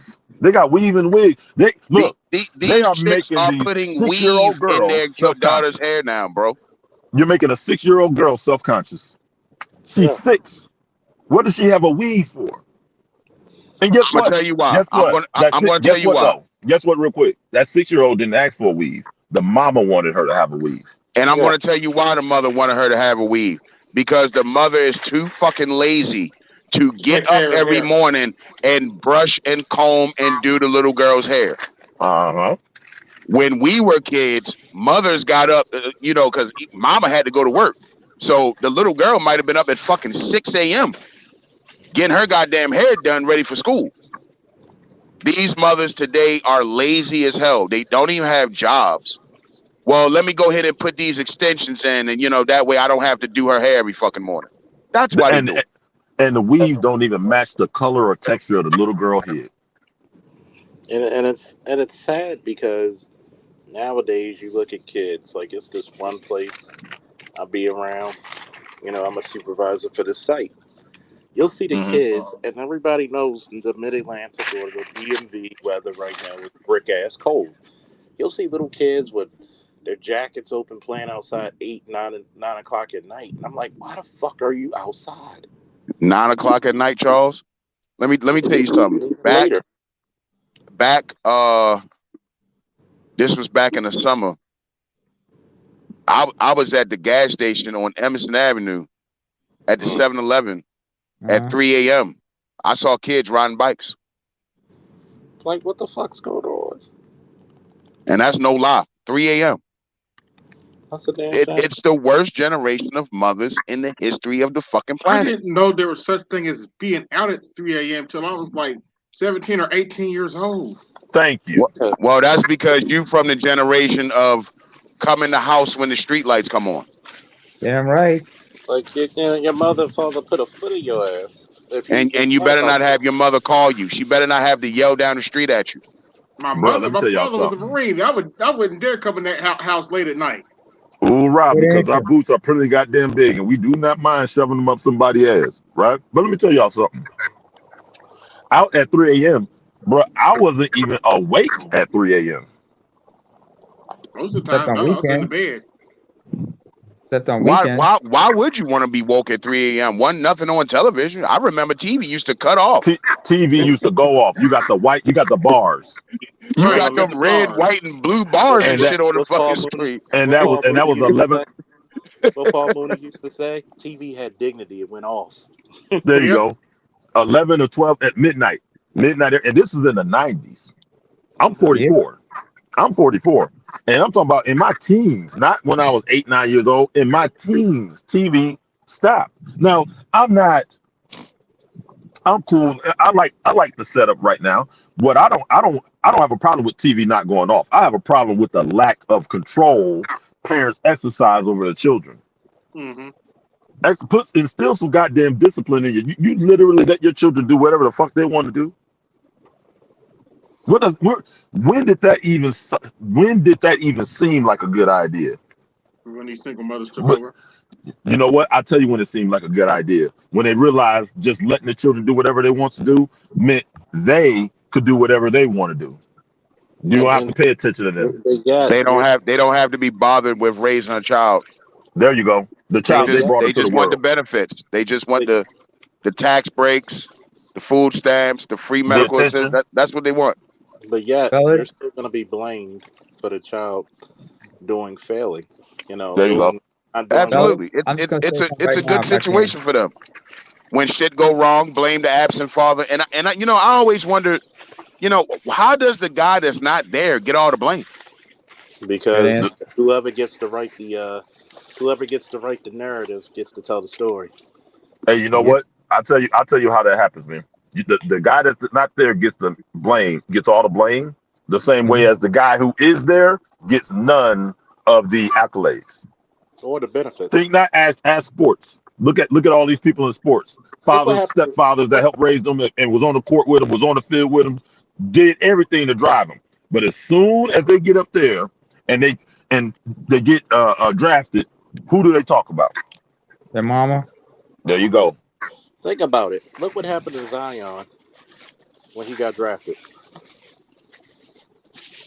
He thanked his mama, but it was his stepfather was his coach and his trainer. Yep. Would But have thank been mama. pissing. I would have been pissing mad. The only thing you need to thank mama for is getting with a dude that was worthwhile. That's the only thing you need to thank her for. That's what she did well. You know, the only Speaking of that, athlete speaking I of ever fathers, heard What did I just? thank the stepfather, and he even said it in a rap song with Shaq. yeah, I'm just on that Yeah, lyric. Phil He was my thanked the father. stepfather. Yeah. Yep. And I'm like, that's the only man in my entire life I ever heard thank a stepfather. Me Yeah, I'll too. half give you these that example. half these NBA players buying their mama house. And look how Mhm. long ago that was. I Look mean, how let's long ago that song was. yeah, Mhm. Exactly. that's like 20, You ain't, 20 something years ago. yep. Yeah, easily. Remember that Easily. part? You ain't getting no check for put me to the bite I of the was what fire. I was what like late teen. I don't even think I was in the military yet, and I went in the military at 19. That Oh was wow. Team 25, when that 26 cartoon years came ago. out. I'm Man, gonna point out something real funny to you, right? When people talk about, oh, y'all talking about black mamas, I said, look at LeBron James, mom. Oh Lord. Oh man. You Thank literally, you. See, you here's the literally thing. fucked your son's coworker. You couldn't go Let- to another NBA team. No, no, Delonte Hey, no, West. Hey, Charles. Hold hey, on. Wait a minute. Wait a hey, minute. Wait a minute. Wait a minute. Oh, Wait a go minute, go ahead, Meech. AB. Wait a minute, Meech. I know uh, brothers from Ohio. It is a well-known fact, and I've heard this from people directly from Cleveland, Ohio. It's a well-known fact that his mama was a well-known Cleveland Cavaliers groupie long before LeBron James was even born. well, It's probably she still is. does LeBron even know his dad? That's the thing. They Probably said not. they don't even know who his dad is. It could Oh, have she been know any who of he the. is. It could have been any of the Cleveland players. That's how well known she was. Hopefully it wasn't Sean She Kemp. knows who it is. Oh wait, She it's back knows in the who it 80s. is. She knows who it is, right? But check this out. Here's a question. Anybody can answer it for me, right? All right. You are the mother of LeBron James. On that strength alone, how many seven-figure earners her age would have spent some time with her and wiped her up? None of them. Mm. All she had to do was, if she was feminine, and of course not hoeing out like that, you are in these circles to meet those. There are still dudes out there that are married women their age. This just not. It ain't gonna be all of them, but there are still men out there who are. You fucked your sons. You fucked your son's teammate. That's like fucking your son's classmate. Mm-hmm. damn, that's some And What? she and that's she some shit I seen on porn movies and shit, That's man. Like, grimy. She Yeah. fucked. I She just fucked seen his teammate. my What? mom best friend from the Brazos.com yeah scene. Hello, Mrs. Robinson. yeah That's Where I she's seen Mrs. plenty of Robinson. scenes play yeah out like that. she messed with Delonte West. He has not been the same since. He's on the street. He's not even playing the NBA anymore. He's on the street somewhere going crazy. Damn. He got mental health LeBron issues. Apparently he LeBron got James' mother fucked his teammate. Did I hear that? Yeah, yeah. right. Yes, Yes, yes. That's what he was and he Jesus went doing. to She's play. fucking the black Christ. Stifler's One, mom, yo. that's one of the reasons why he went to South Beach. Damn. You, Yes, you, she you fucked know, his and, teammate. and again, where's the class? I'll Where's the give you a good fucking example. What class? class? Hold up, hold Wh- up, hold it- up. She's from Hey the yo, hood, man, for real. hey, Ain't no yo. class. First of all, let's get Unbelievable. something straight. Let's get something straight. LeBron and everybody, they're from Akron. They're not really from Cleveland. Big difference. Now, secondly, now if you want to talk about good examples of fathers who helped their sons and everything, I would say Tiger because if you remember when Tiger won that one Masters, the first thing he did, he walked over to his parents, and what did he do?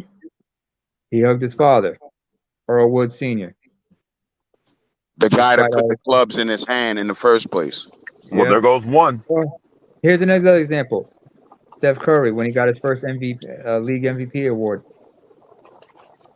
he Okay, would there's address two. his father with tears in his eyes. Hmm. He said, "Thank you for teaching me everything I need to know." And if you haven't been paying attention, what do you think Tiger's been doing with Charlotte? Very But then tough. again, Every tough. it wasn't Well, just Almost Steph Michael, Curry. Michael jealous. Jordan and his father. But hold up, fellas, hold up. One at Sorry, a hear me time. out. It was, but understand one thing. He grew up in Charlotte, so guess who else was also had a very strong impact on Steph Curry's career? One of Del Curry's longtime teammates when he was playing with the Hornets, Muggsy Bogues. Now, unfortunately, those two had to watch the implosion between Larry Johnson and Alonzo Mourning, but they were able to keep the kids safe from that. Also, another person, Steph Curry's teammate, Klay Thompson, his father, Michael Thompson. There's also footage of Klay when he was a kid with his brothers, and their dad took him to a Bulls game, and they took him to the backstage of the locker room. They met Michael and everybody during the second three-peat. Mm-hmm. His father is Uh, always still in note his that he life. said the second three-peat. And for the people that may not hear in the back, there was two Late of them. 90s I'm just repeat. I'm just saying. And I'm so, just saying. I'm just and saying.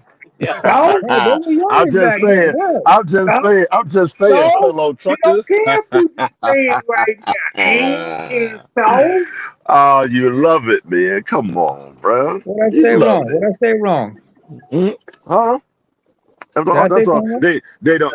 I'm uh, just. he, I'm just. it he was keep it was a misconstruing. it was an hour-long battle He between keep misconstruing Media about a He. couple of years up in there where Yeah. somebody didn't show up to the dance when they said Oh they man. were I mean, back. look. When you Hey, say bro. you It was back, a. you supposed to be back, Hey, not bro. back. Hey, And look. I'll be A back couple. the next. You say a couple of years, but it was actually a couple of try years.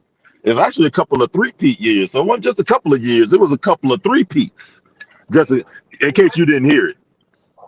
And so, Uh, mm, mm. very Why do I get the sense you guys put me on the spot for That's no that's reason? For some reason. that's wait a minute. So that's three so, so, rings on so, both hands, and so, all yeah, in the no, '90s. no. Did somebody get that? The whole argument was, as I do remember, he almost got 10. Remember who started that He would have shit? he would have Yeah, got 10. shut up with that bullshit. He would have got 10. Shut up with that Who was bullshit. gonna stop him? Who was Shut gonna up with stop that him? bullshit. Who was gonna What stop I The him? say? African he was scared of, that African, that big He didn't. African. Well, It came he out didn't his stop him mouth. six It times. came out his mouth. It came out his Uh huh. mouth. So you gonna argue with your Messiah? Mm mm. Cause What I say mine wrong? come from Hold on. mine come from Okay, Lagos, Al. Nigeria, and he's Hold 7 on, foot. Al. Hold on, Al. And Hold on now. Hold on, though, he Al. did it with outside kids. Hold on, He had to Al. do it with a Hey, bunch of hand Al. talk, Brother, hand talk. brother, bad mother trucker. Come on, can I say something? You gotta. There's a difference between saying he would have stopped me and saying if there was somebody who was gonna stop me, it would have He probably been him. did though. That's the thing you don't want to recognize. They showed it through a 2 year span in the regular season. We owned them. They never owned us. He was so happy the West was loaded. That's what we in art kept trying to tell you. If it wasn't for the fact the West was loaded and he had to go through nothing, yeah, once Detroit, he got rid of Detroit, it was a cakewalk for the rest of the way out. Not even Indiana could put up a fight. And they had red. Okay. Okay, so hold on. Let me ask this then. Jordan didn't retire the first time around, right? Hold on. Jordan never retired the first time around. Those 2 years in between those three peats, who was gonna stop him? The African. Six. If we could have got past the West, the African. The Okay, hold on. African was the best Let's thing. take it in steps, man. Let's take it in steps. Let's take it in steps. Okay. So you're saying is that if he stayed those 2 years, he wouldn't have won. That he'd have got the three-peat, lost those 2 years, and then got the three-peat, right? But why didn't the No, what African I'm stop him saying on the is, second this is what three-peat? I'm saying. Hold on, this is what I'm saying. What I'm saying is that first three-peat wouldn't have turned into a four-peat or a five-peat. That's what I'm saying. They wouldn't Four, have Okay. four, went five, to four. the Okay, Well, championship. okay. here's what I'm saying to you though. That's what Here's what I'm I'm saying saying. to you though. Okay, All right. hold on a second now. Hold on a second. What I'm saying to you is, why didn't they stop the second three-peat if they could have stopped the fourth and fifth one? Why didn't they stop the second three-peat? He You was gonna still allow there. me? You gonna allow me to answer and be Hey man, I'm totally allowing you honest? to answer. Okay, I'm gonna answer why it didn't happen. We got 3, now 4, now 4, now 5. Now 5, now 6. That's when bullshit Gary Payton and them had to do in Utah because Utah upped us because at the time you gotta realize that's when we received bullshit ass Barkley when and he didn't come to ball like we needed to. Charles, we decided to get rid of Otis Thorpe when we picked up Clyde. We was good with Clyde. We was good with Dream. We was good with the rest of the cast. But when you So started, what's your team? hold What's your on, team? started Houston. We lose Okay. Toronto, but I'm a squabble. That's why Okay. I be like, how you be coming with this bullshit and never understanding? And, two of them years, and hold on, in 94, 95, oh, your boy was back. He said, I'm back. It was all over ESPN. It was all over Sports Illustrated. It was all over Time Life. It was all over NBC, ABC, CBS, Fox.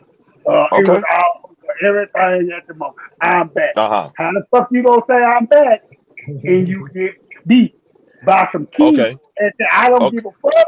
You better not even come at me with that. Now here's We my was question. in basketball ready. No, with a Now, motherfucking grown ass man who is not only a grown ass man, he man, hey claimed yo, bro, bullshit. you gotta allow me time to respond to some of the He stuff you're saying, claimed man. bullshit Yeah, ass let Greek him run, letters. Meech. Let him run. He Hold on, claimed hold bullshit on. ass Greek Let him get it letters off his to make chest. him bigger than he is because I don't agree with that Greek shit.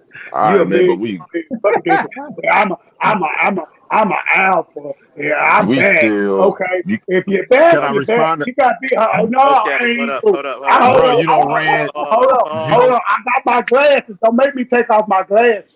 bro, you ain't letting me respond to the Make me take individual hold off up. things you're Let him. saying. I can't I'm not Hold up. moving. Give Meech a You chance to told me respond. to Give answer, Meech and a I'm chance to respond. answering. He ain't allowed me to finish all okay. my Bro, answers. you gotta allow room for responses to the I individual did. things you're I saying, did, man. But but you're I'm not. done No, though. you're I not. didn't, but You I'm Meech, done. hold I on. never Meech, hey let him said yo. run. all Let this. him go. Let's okay. I Let him get it never off. No, Let said him hold finish. all Let on, him get it bro. off. this. No, because I that's the point. never said all By this. the power of All right. Grayskull.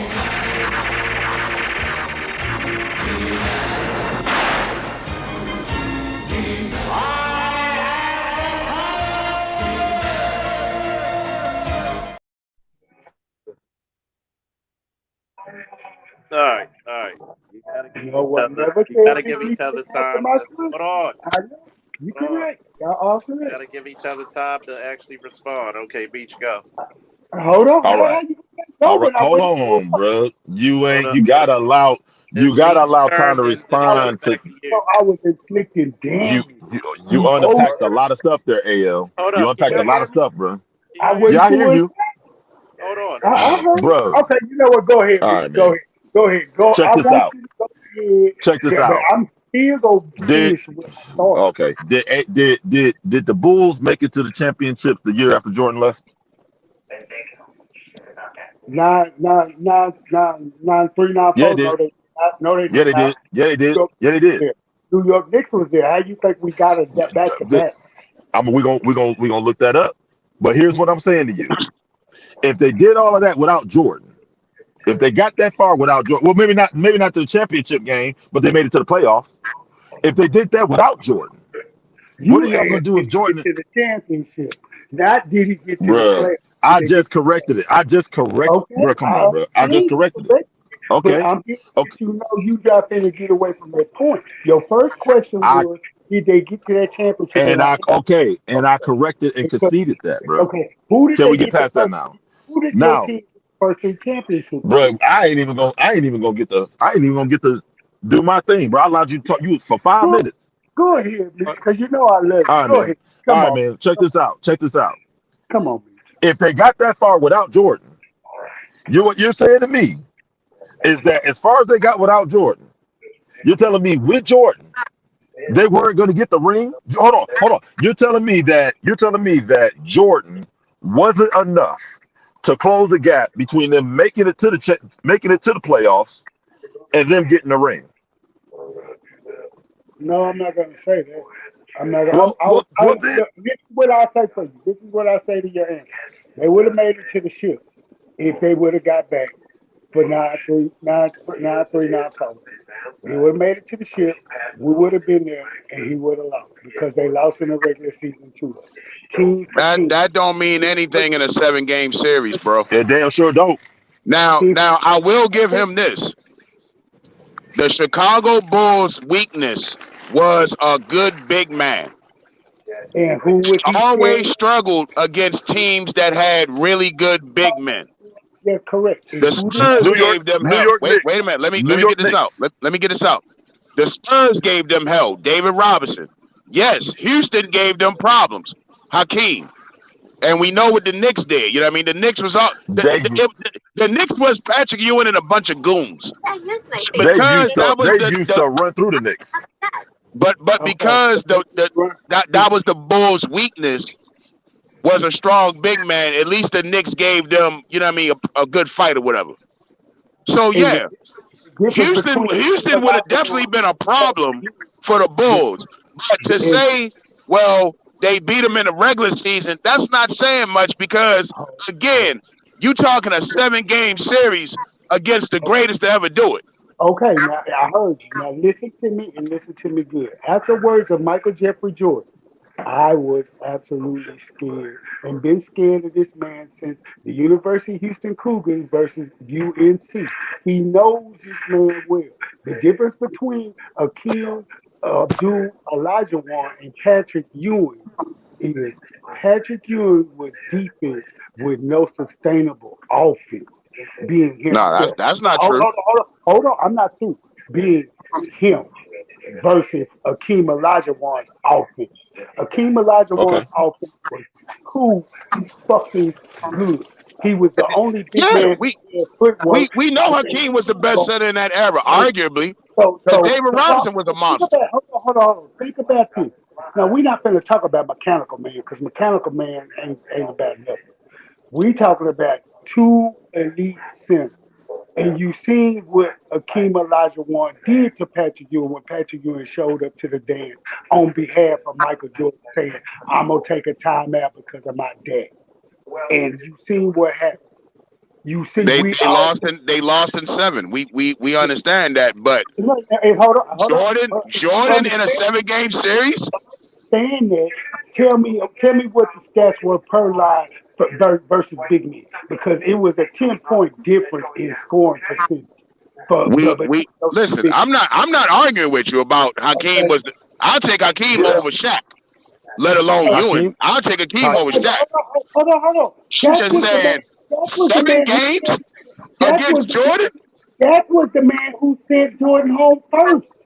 First, before you even got to worry about Elijah Wood. See, that's what people don't want to keep recognizing. 9495, when he said, I'm back, like I said, stamped on. I was going to finish what I started. Now, let me finish. He said I was back. He got as far as to the Eastern Conference Finals against Orlando with Penny and Shaq and Nick and Dennis and company.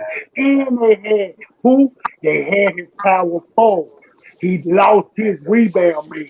See, not only was the Bulls vulnerable with no big man presence, when you didn't even have a power forward to grab them 10 extra boards for you a night, now Dennis is a whole nother monster. Dennis by himself can grab 20 a night because all he cared about was rebounding. But at the time, you needed a power forward to grab you 10 if the center's putting in his team to match that 20. And he had flat out lost it. That's why the fuck he got beat by Orlando, but people don't want to own up about. Horace walked. He walked on everybody talking about Scotty and Mike and Scotty and Mike. You lose a man who give you 8 to 9 points a game plus 10 to 15 boards a game. That makes a trio, gentlemen. And he lost the trio. Okay, he did not show up 9495. 95, Okay. 95, 96. Houston's problem was, like I said, we got old. We thought we was gonna make a slick deal by bringing in Barkley.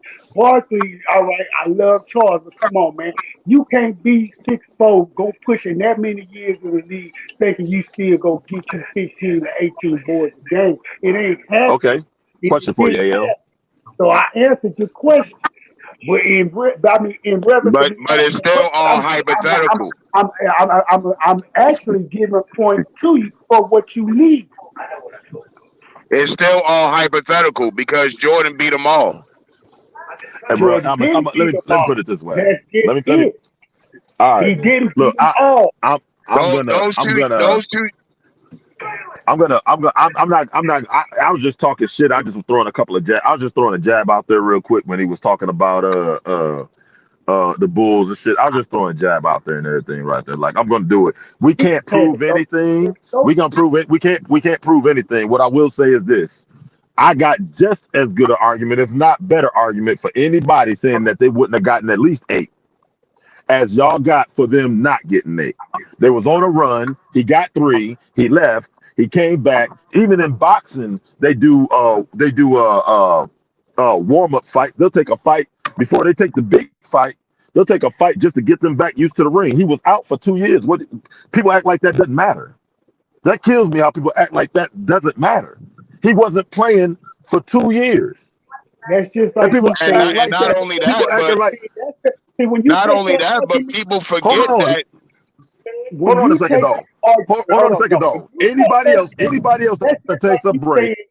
That's just like you saying. anybody else that That's takes a break, that's anybody else gonna that be takes a break in any sport, anybody else that takes a break in any sport, they're not expecting them to come back and right off the bat be the person they was when they last played. Nobody expect that. But for one reason, if you talk about Jordan or you talk about the '90s Bulls, people lose their fucking mind, man.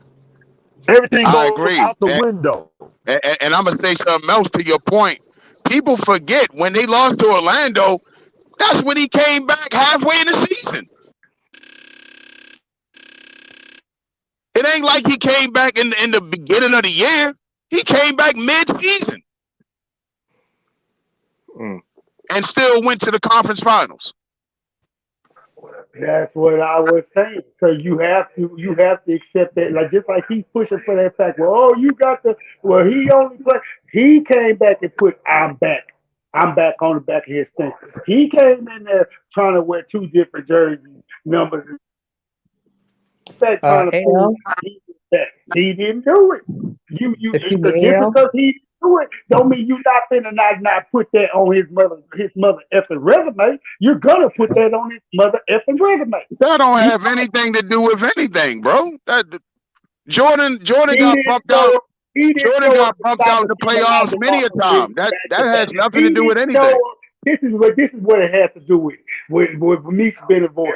He didn't show up to stop back to back. How about that? I make that argument. How about that? So, Well, again, I oh, mean, you want the guy to come back mid-season and win a championship? That's asking a lot. But my question is why didn't Houston make the finals the year Hold on, after? no. That ain't asking a lot. You talking about Black Superman? I believe. Sometimes I agree Dog, again. dog, dog, That dog, talent dog. fucking do. Hold on. Name You put him anybody on in any that. sport. Hey. Screw that Name shit. You put him on anybody in Mount any Everest. sport that came in the He middle of the gonna be season on Mount and won a Everest. championship. You put him on Mount Everest. You gonna keep him on Mount Everest. And if There's he on only Mount two Everest, guys. he There's gonna only get three rock guys I strong. can think of to come back out of retirement. Well, four. Three guys to come out of retirement that are significant to win a championship. Jordan, Randy Couture, George St. Pierre, and George Foreman. And George yeah. Foreman didn't come immediately back and win his title. He had what 3 or 4 fights before he beat Moore. Tried 3 or 4 years. So I mean, damn. I mean, what do people want Jordan to do? They wanted him to come immediately from minor league baseball and win a George championship. Protector. Okay, And George that's the Protector. only thing they can try to hang their hat on about Take Jordan. the George Oh, he Protector cup come off. on, man. Please That's take the weak. George Protector cup off, please, because y'all killing me with this violin music for MJ. Oh, This, Dog, ow. hold on. dog, 6 for 6 speaks Hold for on. itself, bro. I'm Hold one of on, the hold on a realest second, hold on a second, hold on a second, hold on and a I'm second. gonna I just keep want it to a say something. buck and a buck and a half. Hold on, let me get this out. I'm gonna keep it All a right. buck and a half. Michael Jordan is the shit. And as far as two guard Pantheon and two guard wingman Pantheon is concerned, oh, he is that nigga. But what we not finna do is we not finna just keep putting him on high, but not acknowledging the shit that he is about. He brought his ass back. And he had a chance to get there, and he could have. It would have made sense for what Mitch said. Oh, they could have made that run for almost 10, but he did. He didn't get it done. He did. And then that year after that, he started back and got it done. I give him that credit. But that year, he gonna own that shit. You And I'm you gonna the make one you the one everybody that's only making a big deal about the comeback. no, Nobody because else. I've no, never heard There's anybody else make always this on much of ice a fuss you skating don't about field. it. understand. You don't understand. This was an Somebody argument always on ice skating when field. Beach was trying to say, "Oh, Michael Jordan would have made that 10 run championship," and I'm like, "Oh, so you just finna just say he got to stop Keem Olajuwon from being."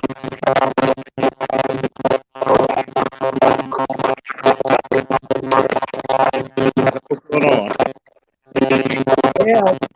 Al, you're coming out of range. You're starting to sound like a robot. Sound like an Autobot, man. Yeah, it sounded like the auto tunes from Let's Groove by Earth, Wind and Fire. Come back, go out and come back in, AL.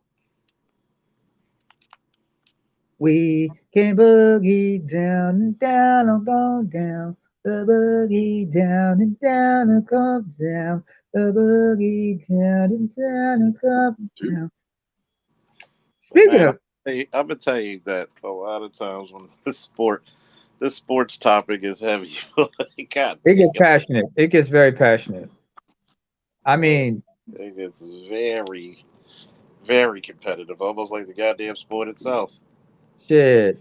You don't want to get around my uncles and their friends when it comes to when it comes to soccer. I mean, they still sore about what happened in the 2006 World Cup. Mm. You think that's bad? Listen to somebody talk about who's the best rapper. Oh shit. Oh, don't worry. We go back and forth about that. Me and my friends. When we talk about the shit stuff we listen to. But like what y'all said, I remember angry. ABM. I remember it was like George Foreman, Big George, when he came back. He had a few fights, right? But he had to change up his style because he was training under Angelo Dundee at the time. And before his shot, before he won the belt from Michael Moore, he had one shot against Vander Holyfield, but he That lost was on a hell point. of a. I'm not gonna lie to you. That was a hell of a fight with Evander Holyfield. That was he. They had to switch it up, but against Michael Moore, he outplayed. He had a well-timed strategy. He lulled them into a false sense of security. In fact, Moore's corner man, Teddy Atlas, he realized it in the end. He Well, decided. Michael Moore wasn't all that to start with. Moore, Tough guy, but I Southpaw. never thought Moore was all that. It's Moore, Moore. There's an R at the end. yeah, Screw him. Who cares?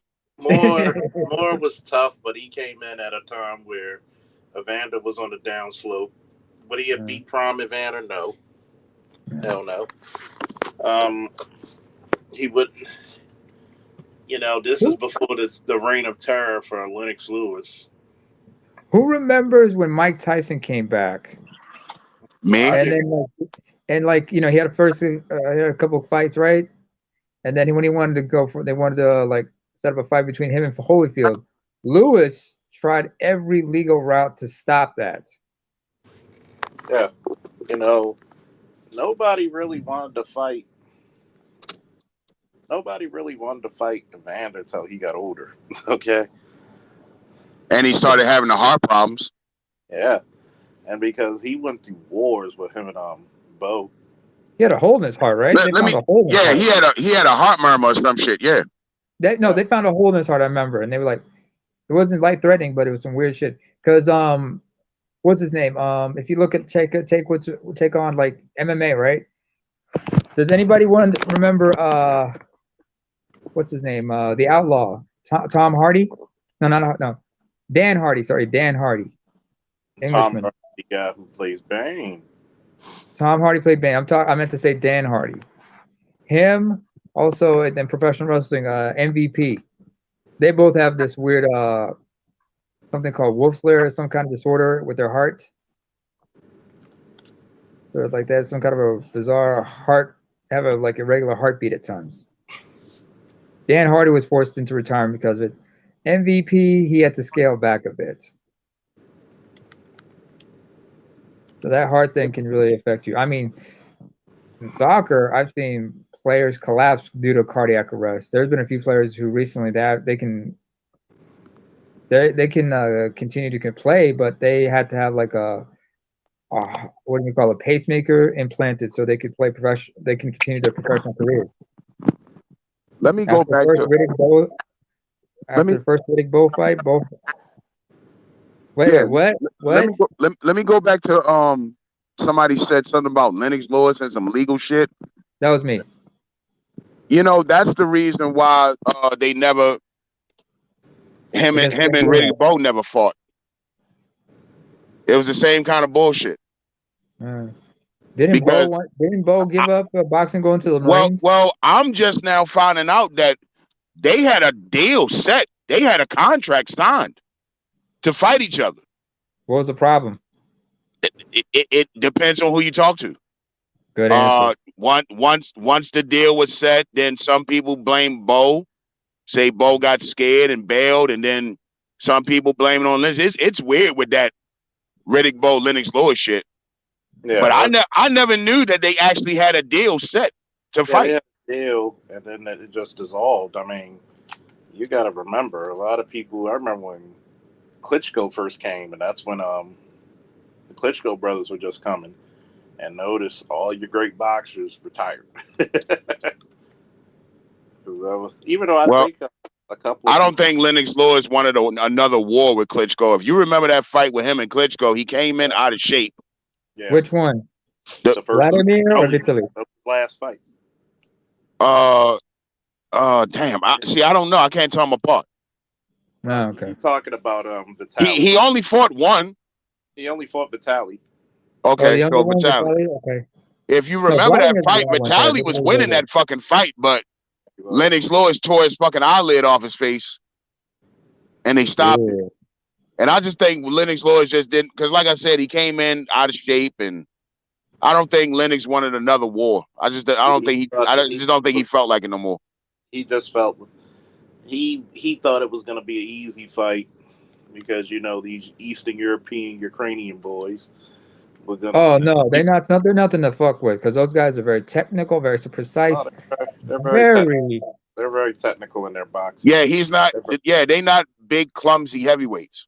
No, I mean, you got Vladimir. I mean, he's built like a goddamn shit brick house. It was rare to see a heavyweight boxer built like that. Because big as hell.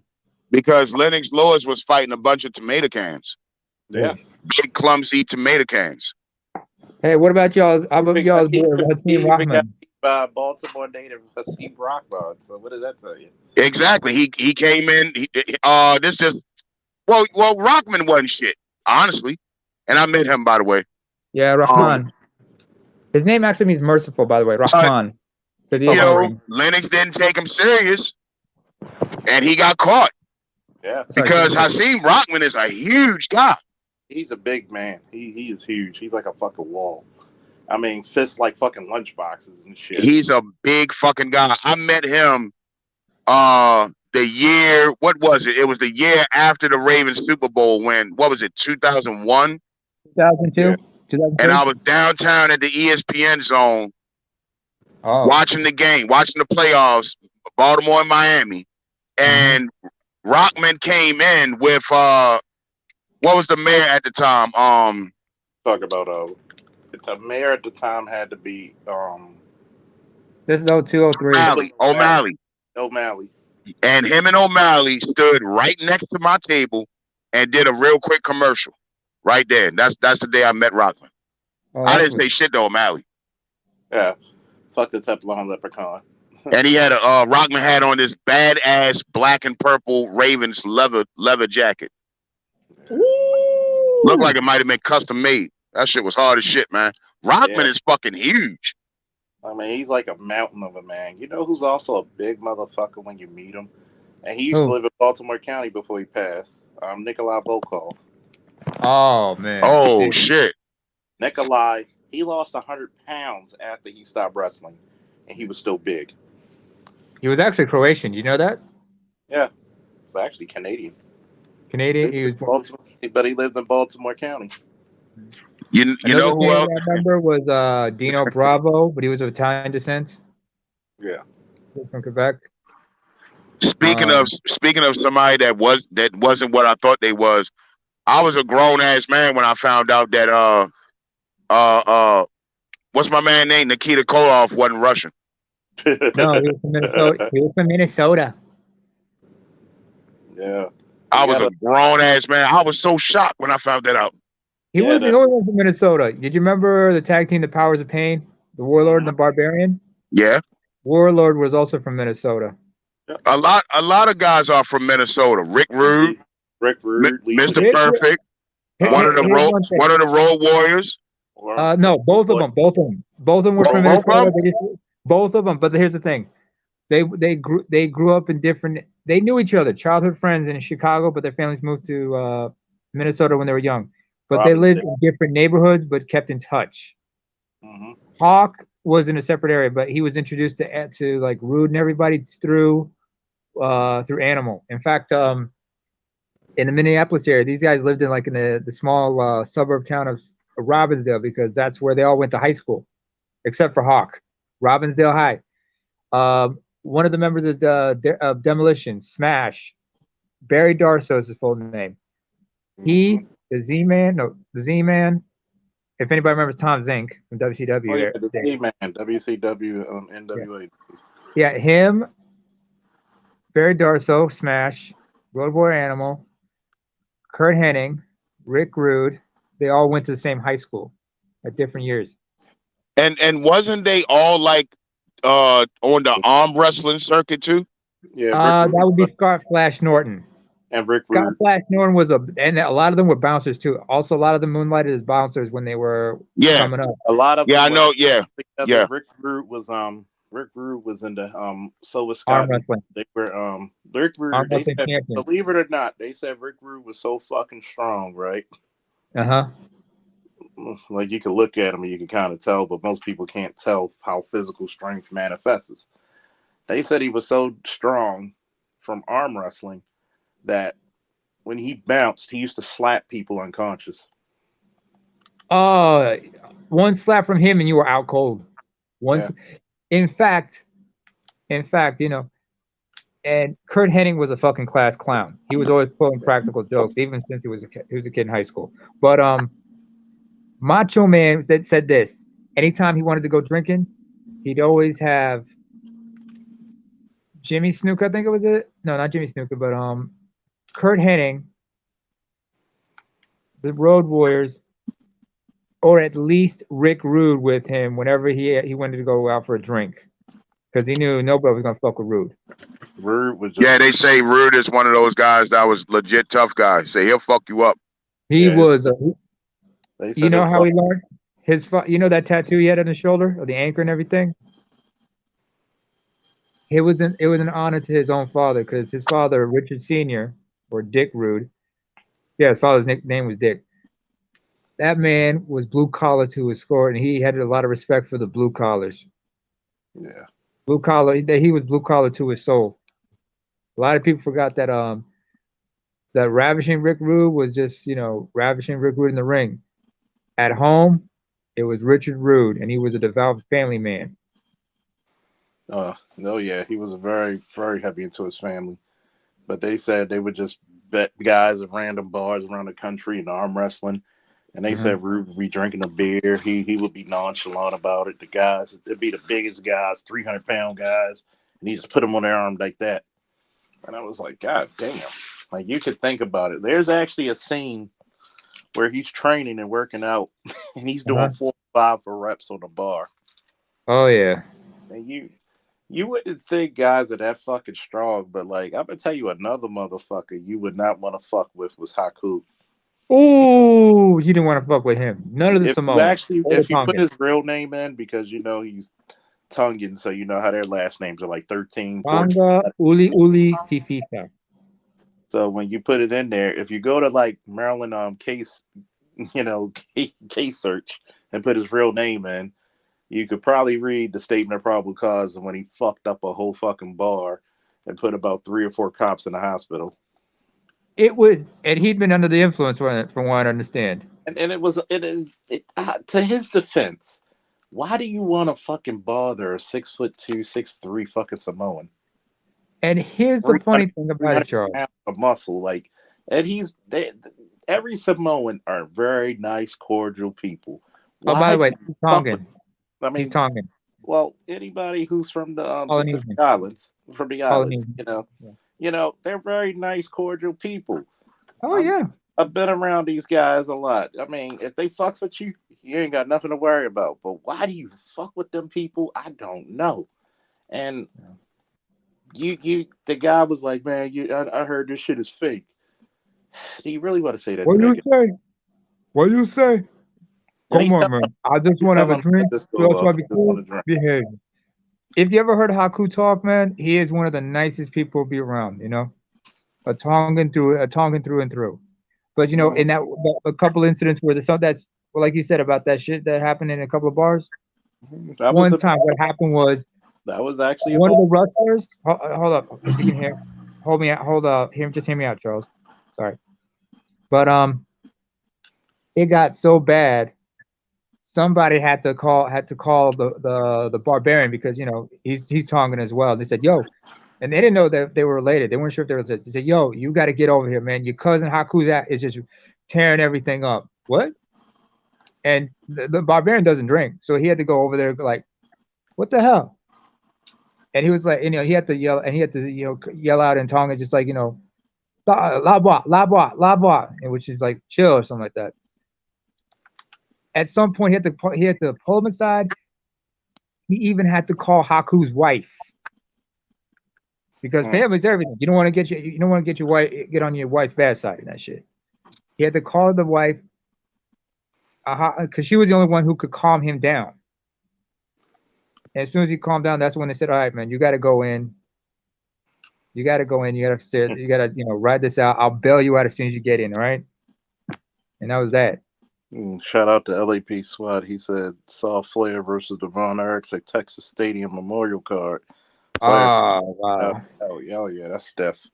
That's Oh, the territory days were the days, man. I mean, when you probably had your finest wrestling because that's the reason why you notice like you look at guys like a Bret Hart, a Shawn Michaels, and others.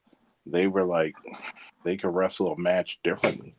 And that's one of the problems with a lot of the current roster. They can't wrestle, different matches with different people. they don't understand the basics, man. I mean, who's training them? That's why you look at a guy like Brett and Owen. Brett and Owen, if you look at them, they could go from the European style to the American style to the Japanese style and flow very, very effortlessly. And it was very easy for them because of the territories. You when you wrestled in Japan, you learned that stiff, strong style or submission style, depending on which camp you went to. And I mean, you look at guys like Gentleman Chris Adams. Shout out to Gentleman Chris Adams. Show my age now. You saw him when he was smooth. Like if you want to look at Chris Adams' style, it was very reminiscent of Lord Steven Regal and Dave Taylor and Finley. It's very similar to their style. Well, Finley was more of a Charles, brawler. hold on a second. Hold. Oh, go ahead. Can you Go share? ahead. Can you share my screen real quick? I want to show y'all something. This shit is so funny. All right. All right, look at Derek Jackson's wife. I'm gonna play this video right now. Oh. Mega ferrets. All right. Pay you. Can you turn it up?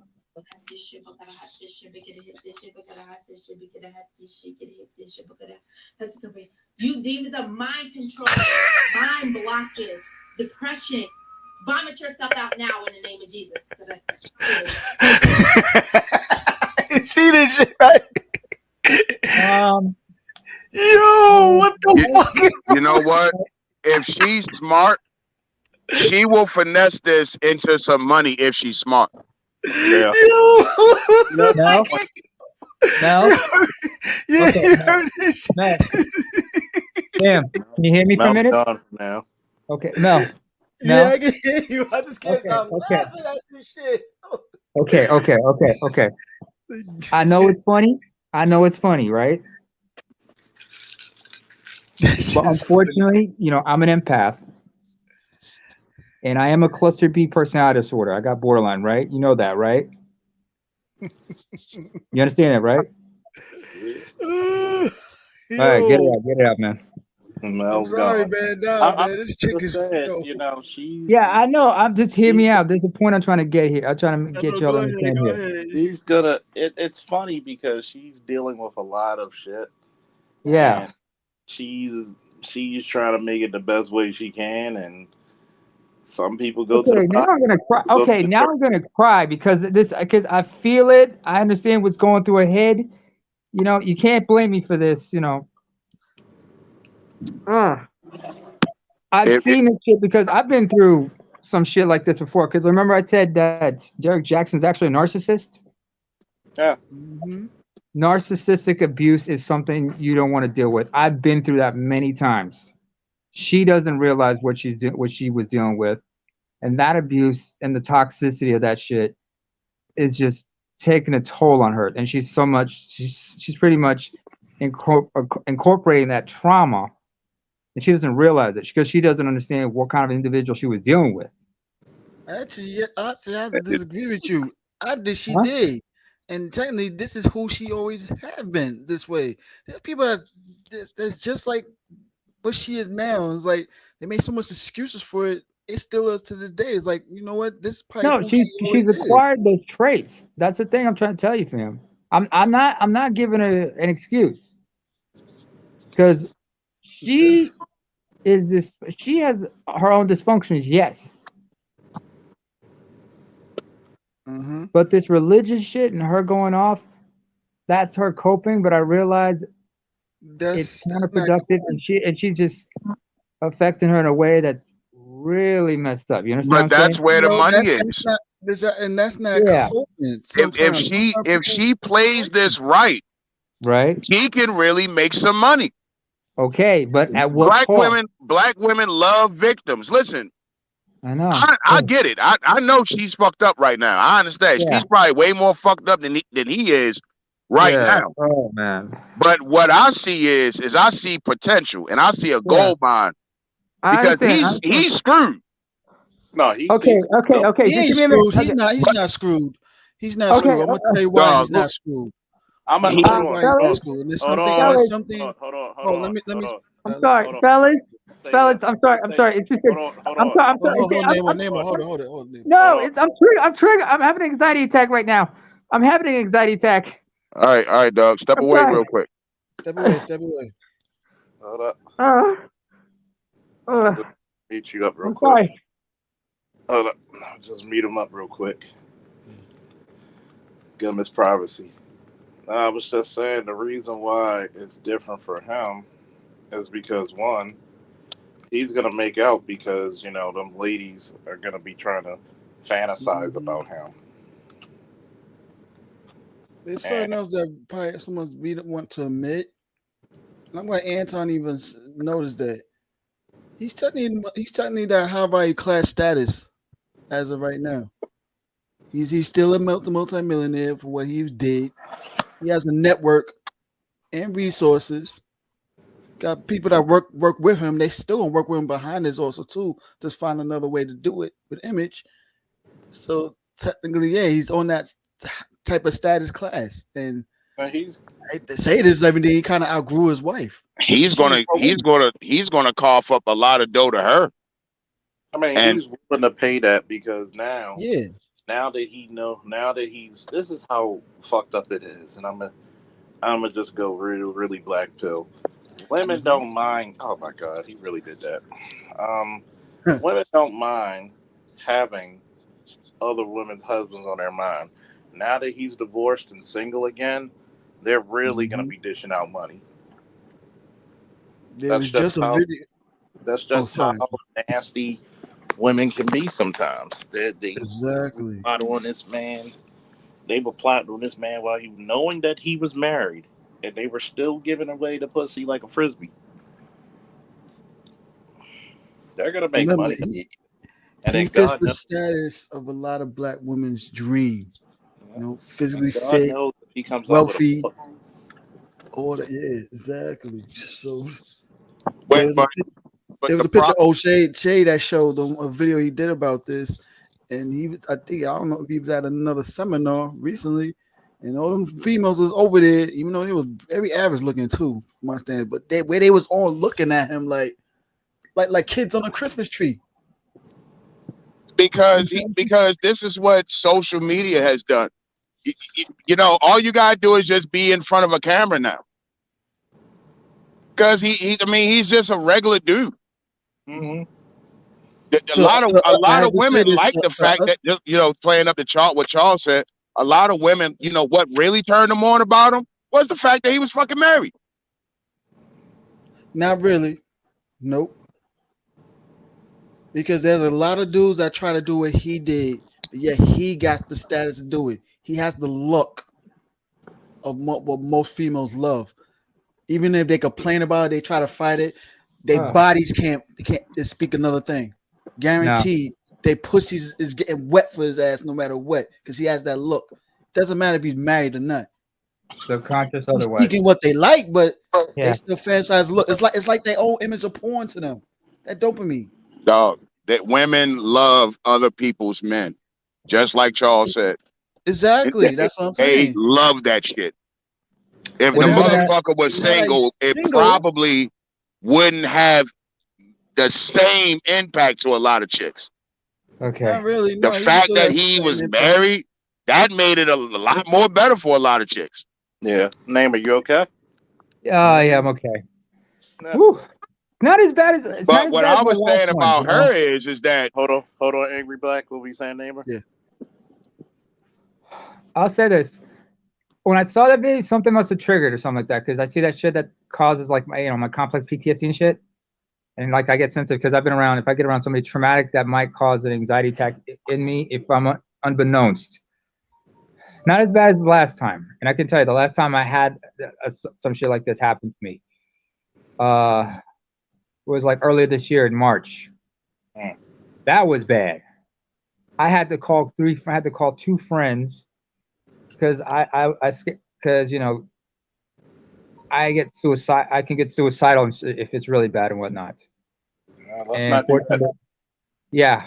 Yeah, let's not do that. Yeah, exactly. No, I know. That's why, because I was so scared I was gonna be suicidal that I just sat in the wind and I just sat in the hallway cross-legged, just crying and rocking, calling anybody late at night.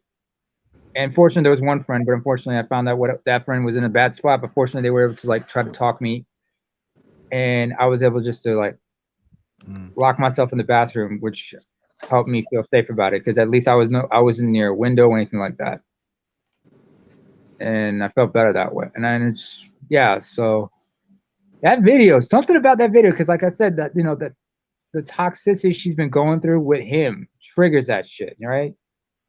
And me having those type of thanks, Holiday. So that shit scares the hell out of me sometimes, And it really does, because it's like, that's the crazy part, is that Derek Jackson is always going to be that little inkling for a lot of chicks to be like, yeah, I told you black men weren't shit, but you're still attracted to this black man who wasn't shit. They love ain't shit niggas. And it goes back into, like you said just now, they love ain't shit niggas. It's like, yo, we're really not like that.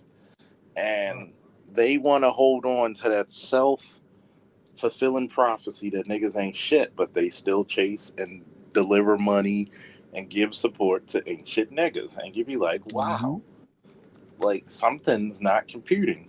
The math ain't mathing. I don't even bother trying to find out the why anymore when it comes to a lot of black women. I just sum it up that way. A lot of women love ain't shit niggas, and that's just that. Much appreciated, by the way. Thanks for y'all help trying to be supportive. I always understood the why. That's what me and Jim.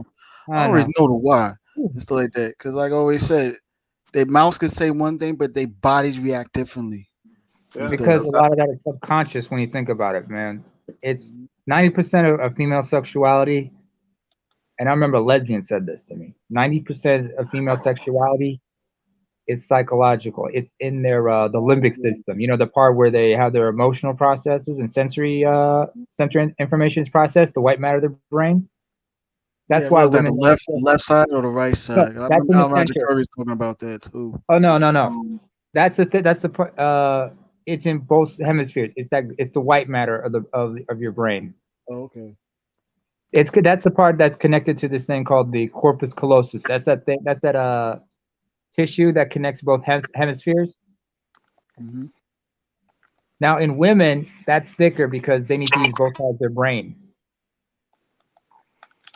But like I said, a lot of it is subconscious. So women half the time don't even know what they want.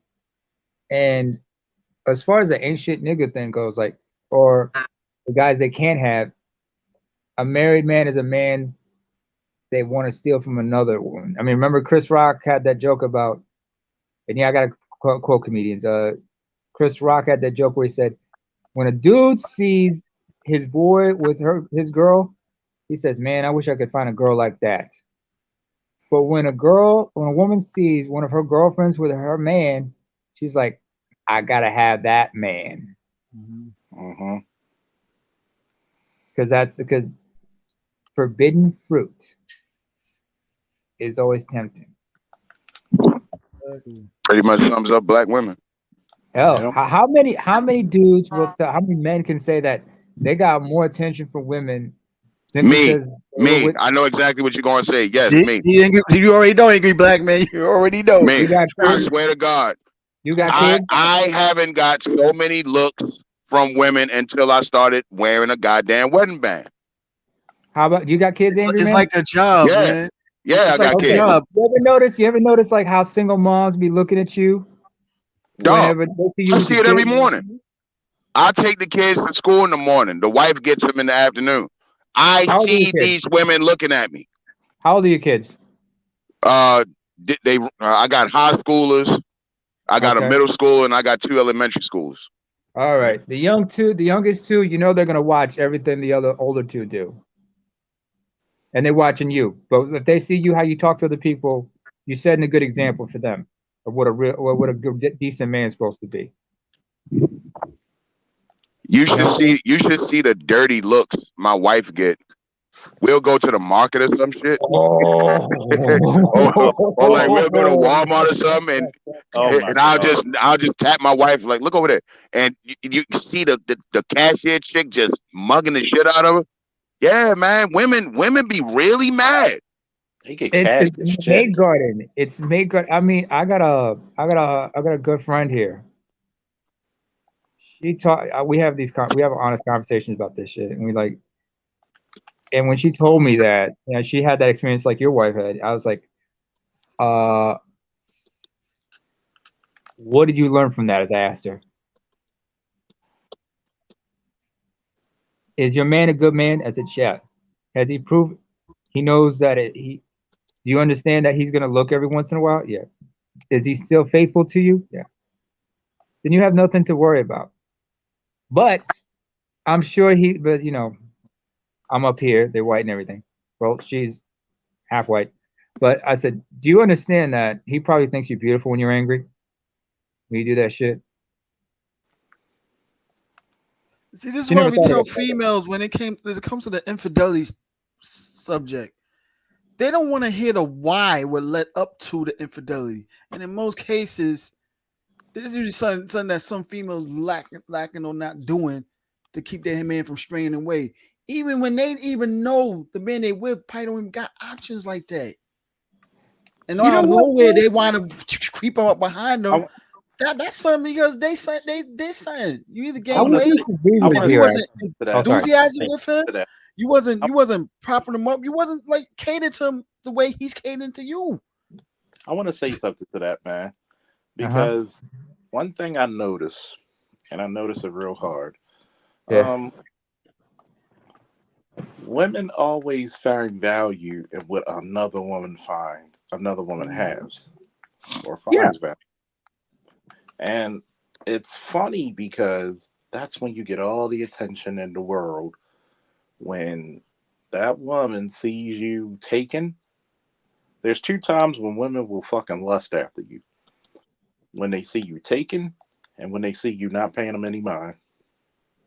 Mm. You become Facts. irresistible to their asses because now I, all You these deprive men them of fall attention. before me. They lose their damn minds against me. What is it about you? And you're like, I'm not paying you any mind.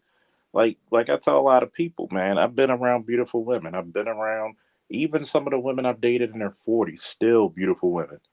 Very workout in shape, even in their 30s. Hell, one chick's 30.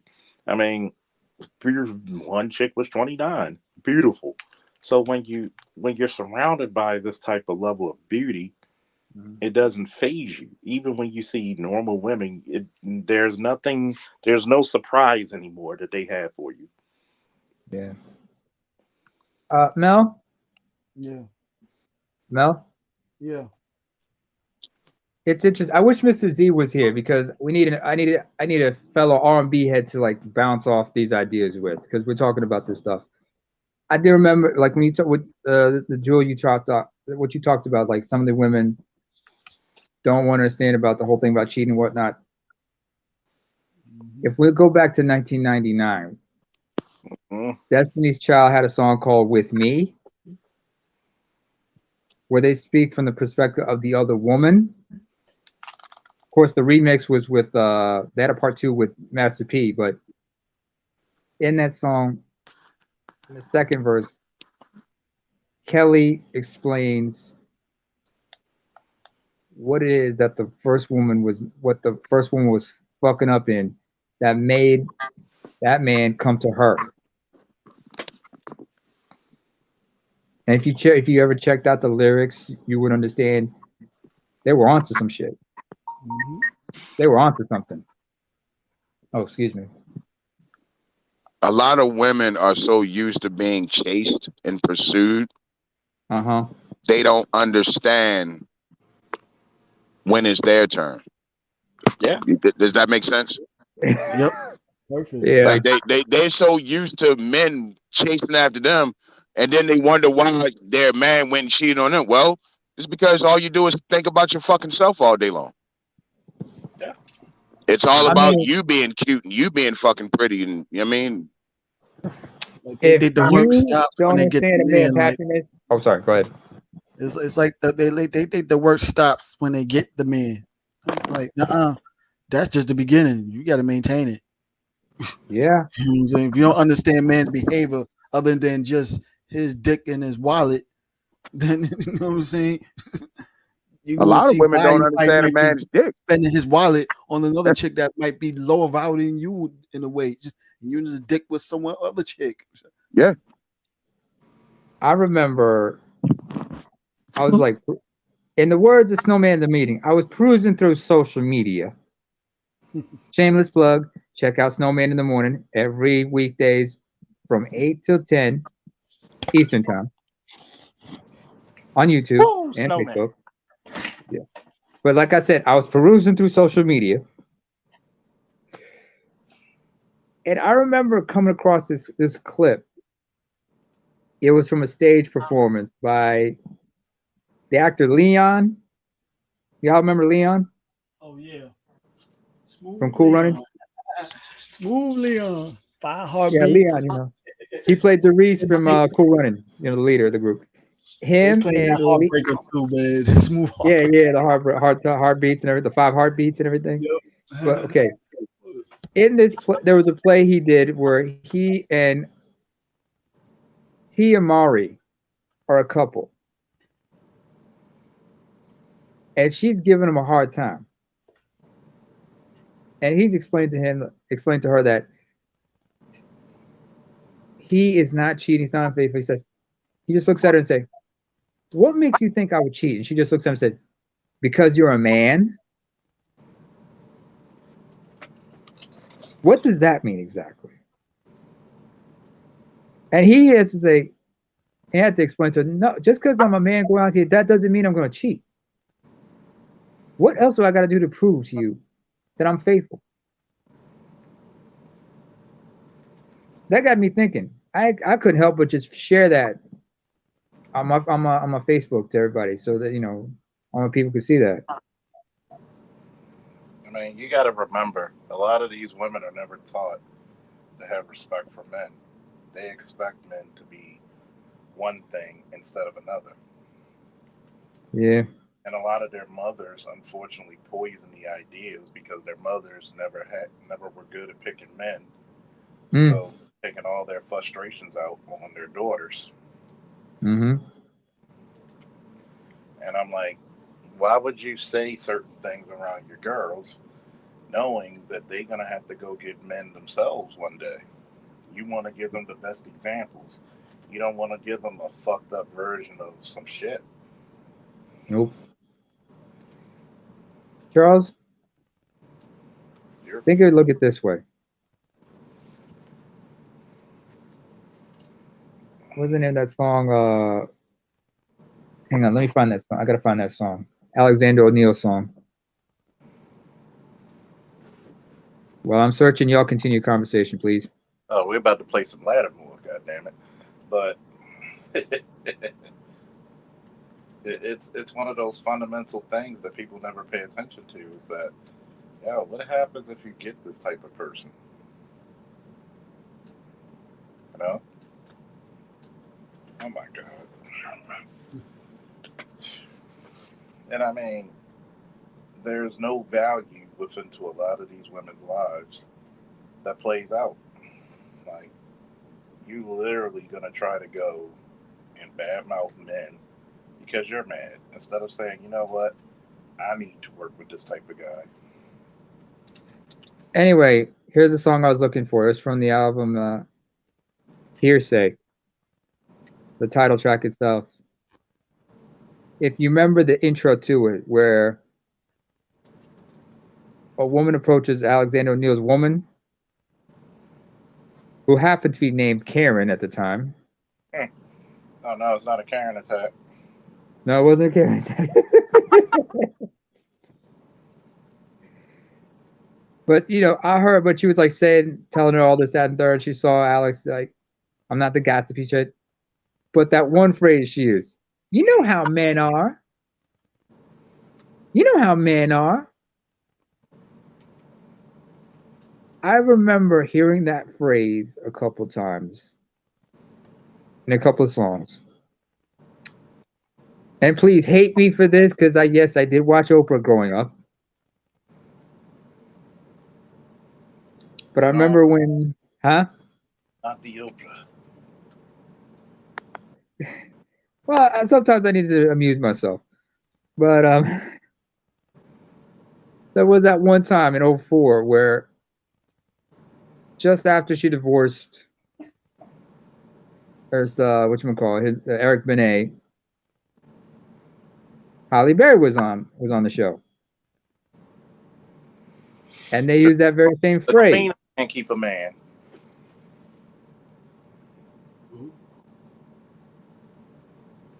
And you got to wonder what was going on. I remember my man once said, and he's not black, he said, how do you cheat on Halle Berry? And I thought about it a while, and then when I said, ask me that again, that question. And I just said, that easily. Easily? No. That easily. Halle Berry she could be the type of chick that doesn't want to have sex. Same thing over Jermaine Dupri with Janet Jackson. I remember that Val interview when he asked Michael Jai White that he told him, I'm not surprised. Most of these top tier beautiful females, even though I dated most of them, are batshit crazy. Good answer. It wasn't a surprise. Like, to me here, like, I mean, a lot of people thought there was something wrong with me because I never found Halle Berry attractive. I mean, I don't get it. One of my brother's friends, he was like, Halle Berry, she hot. I said, but they always got mad at me when I asked the question, wait a minute, isn't her mother white? They're like, don't bring that up. Nobody likes her mother's white. And you gotta think, he got a lot of issues more than Marvel Comics, dude. Good one. I mean, a lot of people, like, even... Huh? At DC Comics with that too, shit.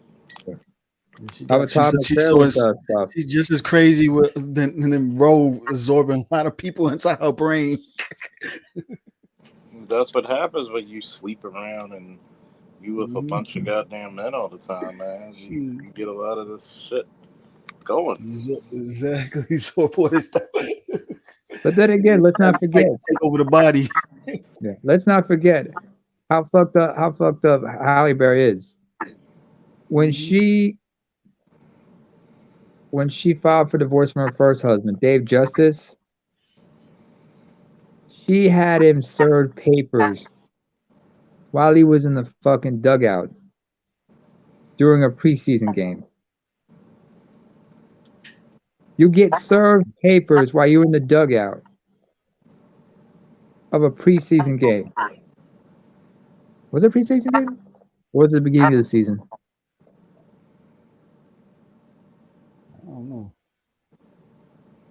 does that? Crazy bitch. Exactly. Imagine if Juanita Jordan filed for divorce, and Michael got served papers while on the bench.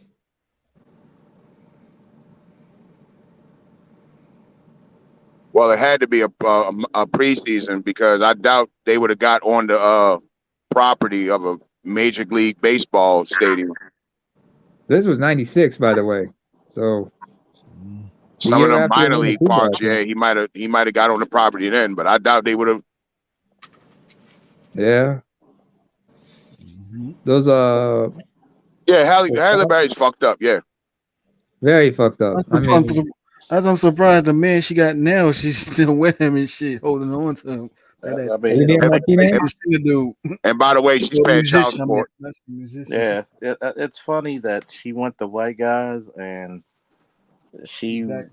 went the white guys, and it was funny that she went to a goddamn white guy. She gets One was French Canadian, the other is French of Spanish descent. Gabriel Aubrey and Olivier Martinez.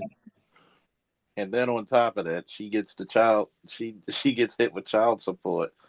Like, damn. By the father of her daughter. Yep. I wonder if she had a dream about, you know what? I want to get fucked like a nigga. And the genie Bush made her wish come true. Bing. Well, a lot of black women learn the hard way. You can't go in the courts and play the same games you will black men when there's a white man sitting across from you. Hell, you can go in the courts and fuck over black men all day long, but you're gonna get your nigga wake up call when it's a white man on the other side of that courtroom. And she got her nigga wake up call. And then she was on social media bitching about child support and shit. Like, bitch, shut up. There's a lot of men getting fucked over by the family courts, bitch. Fuck you. Nobody cares. Or Brittany Griner, for that matter. I'm gonna play basketball in Russia with some weed. Yeah, she want to be a fucking dude. Okay, well, take what comes with being a guy. Take what comes with it. I don't want to pay child support in America, so I'm gonna go to Russia to play basketball. Ooh. Hey, you got 9 years. Did you see how bucked her eyes were when she heard that shit? Da, da, da. She goes to someone else's backyard, make money. It's like she taking money from their pocket because they allow her to do that, and it's like, yo, and you do dumb shit like this. The thing was, the rest of her teammates who were in the WNBA, they weren't going, and there was already a travel advisory warning by the State Department not to go to Russia. Her agent, her wife, told her don't go. But everybody's so fucked up about everybody's so caught up with the fact that she got busted over there. I'm saying she fucked up the minute she boarded that flight to Moscow. That was where she fucked up. Not that she got busted at the airport. And America did the most dumbest trade whatsoever. I was like, damn. Oh, they're gonna make her. They're gonna. Biden's gonna make sure she gonna pay for it. She gonna pay what she owed for that. Oh, well, guess what I had to find out? I was reading. What was that dude from Ukraine, the president? I forgot to pronounce his name. Started with a K. Zelensky. Volodymyr Zelensky. Now Biden trying to give his support to have his back, and Putin ain't liking that shit. Putin had to say a warning like, "Yo, you better not be siding with this dude. Who else?" I'm like, "Oh damn, we just traded the virtue of death." I don't think Biden wants to touch that because that would be like, you don't want to set off World War III, okay? Exactly. We're gonna be like the Terminator movies, how Skynet and came back at us, and boom. Truth be told, Putin is not that dumb. It's not that crazy. Because if he does it, there's got to be somebody there to stop him and say, like, let's not go to nuclear. We cannot go to nuclear. That threat should be taken seriously, yes, but you should understand the power is in the threat itself, not in the action. Yeah, it's the threat, because once you do the action, all bets are off, and this is military science 101. Nobody's afraid. It's like here's military science when Namer's talking about. You know, when you were a kid and you did something stupid or fucked up in school, or you embarrassed your parents, and you know you're gonna get the ass whooping. Hmm. The fear of the ass whooping was 10 times worse than the actual ass whooping, Yep. Oh yeah. and that's the part. Until the parents started to start to switch it up, and then you were expecting to get the ass whooping, they do something else far worse. And they take away your TV and shit, and be like, "Nah, you can't watch this shit for a month." Oh, yep. Oh, my mom did Anyway, worse. what we love. My mom did worse. She because we had a Super Nintendo as a kid back in the early '90s. She let us have the she let us keep the console. She took away the controllers. So we had to so we would just watch the intros and the displays and the demos It's like going to for a week. a Best Buy You and they know play. what? You know what? If I could talk to your mother right now, I would just salute her and shake her hand. I was like, My Yeah. mom is you know what? My mom would kiss you, Charles, and say like, "I'm glad my son has a good friend like you. Just make I, sure you take care of your brother." I just be like, you know what? The sheer fucking brilliance that you would have to fucking take the control, because my mother did the same shit. And, and you take the controllers and you And they're just, little women too. yeah, you torture your fucking kids like this shit. And you like, how the fuck do you do this shit? Mom, Do you know how torturous that is to a kid? You leave them back it was so torturous because we had a because the youngest was only a toddler, and he just found entertainment in it anyway. But the rest of us, we were just watchers, you know. And I remember we used to borrow game cartridges from other friends, and all we could do was just watch the demo. But one time, my mom asked me just like, can you help me clean out my closet? And what did I found? A brown paper bag with the controllers. Hmm? I looked at her and said, she said, like, have you learned your lesson? We're like, and I was shaking my hand. All right, you know how to clean your mess. Fortunately for her, I'll tell you, my mom will tell you the best sense of peace she had with us was when the youngest was born. All right, there's four of us.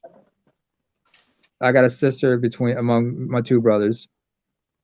So me and my younger brother, when our little brother was born, my sister was only 5, so we made it a point to help our mom out as much as we could. Clean our rooms. We already knew how to clean our rooms and everything. But when the baby came home, we took it upon ourselves. First thing we did when we got home, clean up, change our clothes, did our homework while keeping an eye on the little one. And my mom was able to get a couple hours of sleep. Uh-huh. And then we did our homework. We'd take our little brother, watch our little brother while watching cartoons or whatever. My mom would be, have time to just like head to the kitchen, cook up something for everybody because my dad would be coming home soon enough, and we all had like a late lunch or a dinner or something like that. But the fact that that little guy was in our lives, and I learned how to be far more responsible. I mean,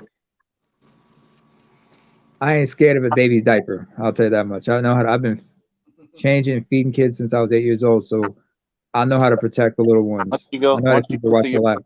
once you go Huh? through your first blowout, everything else is simple. Oh, I never had to worry about a blowout because we knew. Oh, he's got that boner. Oh shit! Like, No, I ain't lying. I've never got sprayed. no, you don't want the blowout. You never got Blowout the is when they baby baptized? Huh? blowout is when they Look, blow out their fucking diaper when they poop so much. Oh, never heard of that. oh, the Nah, baptized. I'm talking about when the shit. baby pee on you. That's a baby baptized. Actually, it was When they so funny. baptizing you. Actually, it's funny because the baby never peed on me. He peed on his mother though. Yeah. You Yo, know, it ain't the only it's all reason that right. You happened is know, because that's common. You know. I ducked out the way, but I was changed over, and he just sprayed right in her face. I was like, Oh damn. he was like, "You I, son of a bitch, you moved." I was like, "What? I'm not gonna take that shit." you can't blame her, but anyways, like, but you understand, like, you know that. But what I said I about blame, that fear of psychology, well, to huh? answer your question, she blamed me when she was in labor. Nah, that was wait. Who blamed who for being in labor? And she blamed me when she was in labor. I have no idea about that, but Nah, That's normal. Every people go, I they both. blame When you you. ever get married and when you have kids, your wife's gonna blame you. That's like normal. So They just gonna take it. they gonna oh, I had a homegirl once. This is back with like in the 2000s. I had a friend, kind-hearted soul, Eritrean, but she was from Baton Rouge. She didn't have the southern accent, but she was from Baton Rouge, Louisiana. She came home to visit folks, right? And we were like chopping it up one time, and we were talking about what happens to a woman when she goes through labor, when she's giving birth and everything. Like they turn into this complete demon, especially if they haven't gotten the epidural, if it's a natural birth. So she talked like they go like it's a complete demon mode, like yeah, ah. They turn into this demon, and be careful if you hold her hand while she's going through contractions. She might actually crush it. Um, so but they turn into this demon. But once they hear the baby crying, they just start crying and they just melt into the smell. It's like, oh my god! And you're like, God damn, that was an exorcism I've witnessed. Hello? Yeah. oh yeah, that's pretty much how it goes, man. I mean, Wait, Angry? Let me ask you time. Let me ask you something, Angry. As a father of four, do you remember the births of all four of your kids? I remember them. You were there? I remember every detail. You remember the first time you held them? I remember everything. I made it a point actually to take the pictures of me holding the baby with the clock in the background, so Mm-hmm. I could always know what time it was. Oh, good man. I got all the pictures of me in the delivery room of all my kids, Uh, all of them. I'm gonna say a funny story real quick. all right. My wife, our daughter, when my wife when my wife went to labor, it was funny as shit that day because I was just coming back from child support court. My What? my oldest son is Uh-huh. 17 now. He just turned Uh, 17. oh, congratulations. His mother took me downtown, put me on child support, right? So Uh-huh. the day I'm coming back from child support court dealing with that, Uh-huh. later on that night, my wife went into labor. I remember because I was real pissed off and mad and shit. So she was like, man, look, let's just watch this movie. You calm down. We started watching that movie with Halle Berry. What's that psychological movie with Charles S. Dutton? Something about her and having bad dreams and shit or whatever. Oh yeah, I know that movie. I seen Yeah. it. So we Damn. started watching that. I fell Remember asleep. that kiss scene they did, man? It was so binge worthy. You So fell asleep? I fell Gothica, that asleep. was the name of it, Gothica. Yeah, I think it was. Gothica, yeah, that Uh-huh. was it. So I fell asleep. Uh-huh. So a few hours later, I woke up to the, you know what I mean, my wife yelling and shit. She's in labor. Oh shit. Man, we lived in a fucking apartment building. All right. Which floor? I want to say Huh? third. Yeah, How many third. stories was this building? Huh? How many stories was the building? Probably 5. We on the 3rd floor. Oh shit. All right. So it was so funny because, it's funny now. It wasn't funny at the time because she can't move. She's having contractions and shit. She can't budge. Right. Uh-huh. So instead of my dumb ass just calling an ambulance, right, and had an ambulance come get him, we go to the hospital. I finally go in the room and I say, because I've been standing at the door for like 20 minutes. So I finally fucking walked in the room. I said, look here, look, you got to get up. We got to go. You know what I'm saying? So she gets up. She can't fucking stand up straight. Now we got to go down the steps, right? Get outside. Now we got to go up another flight of steps to go to the car. We hop in my car. Why the fuck we hop in my car and the goddamn gas light comes on? I got no gas. Ding, ding, ding, ding, ding, ding, ding, ding. Not only did I not have gas, once I get to a gas station, she got to give me the gas money.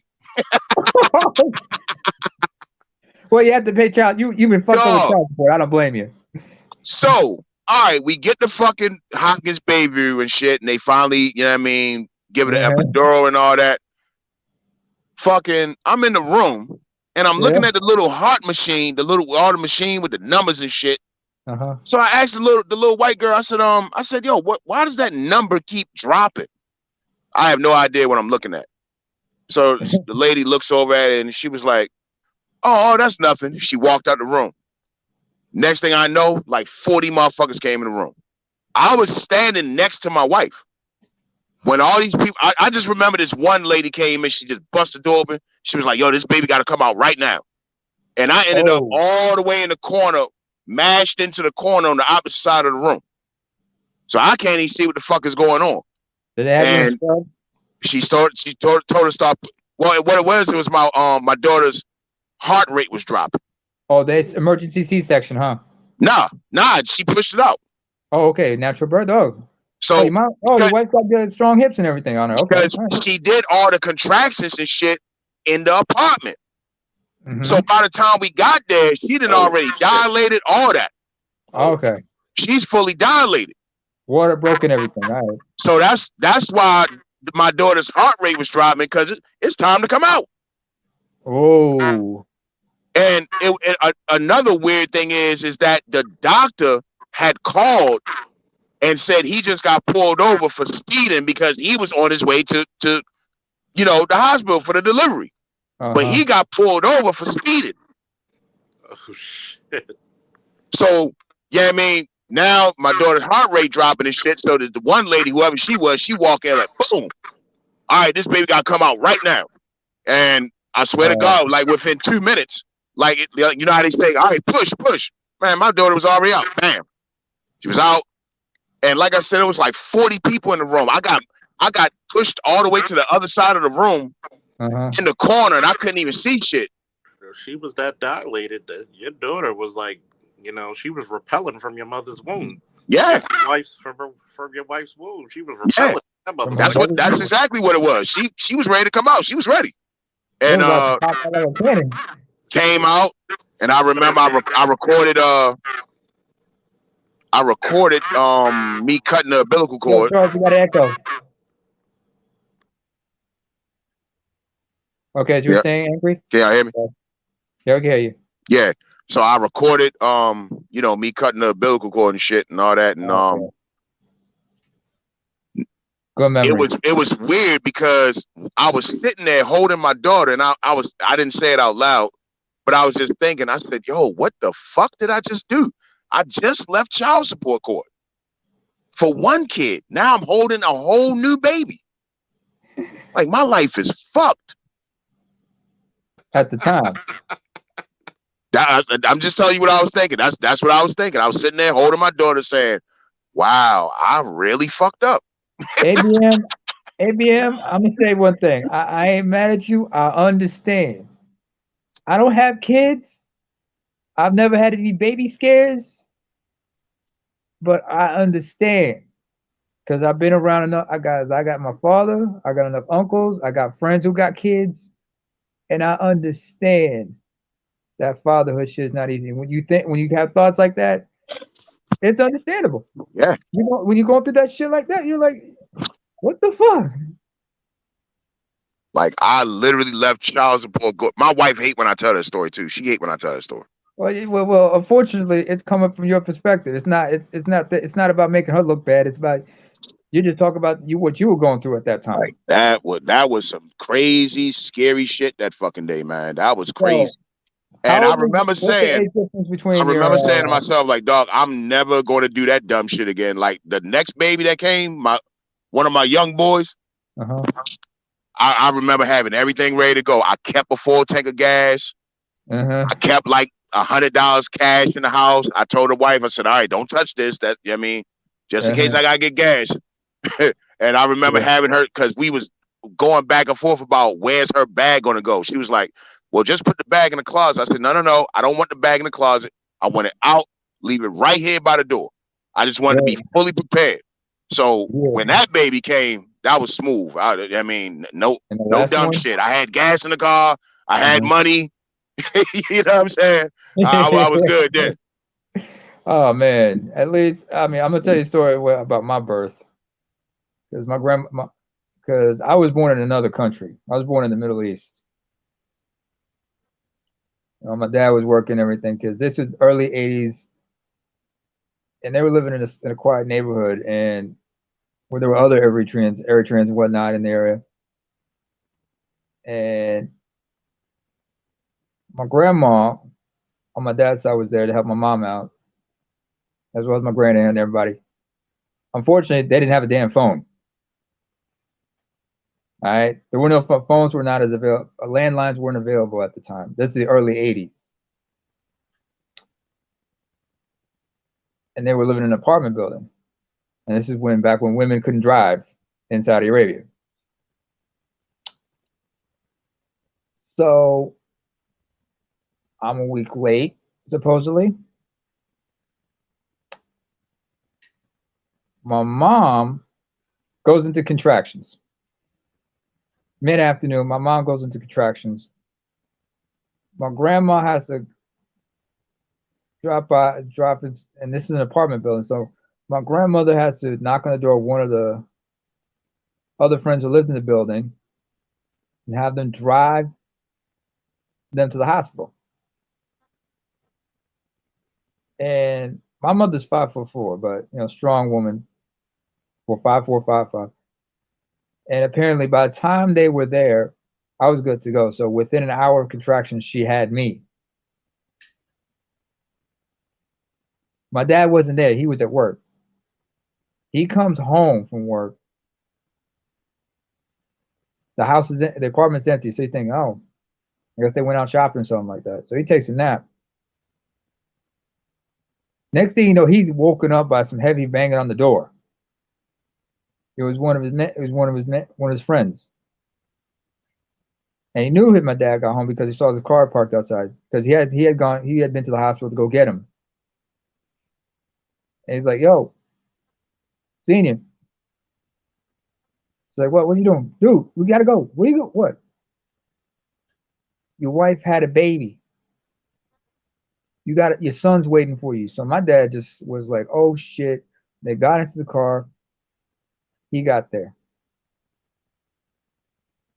And I vaguely remember my birth. I don't know why. I still remember the obstetrician, everybody just holding me and everything. I don't know why. But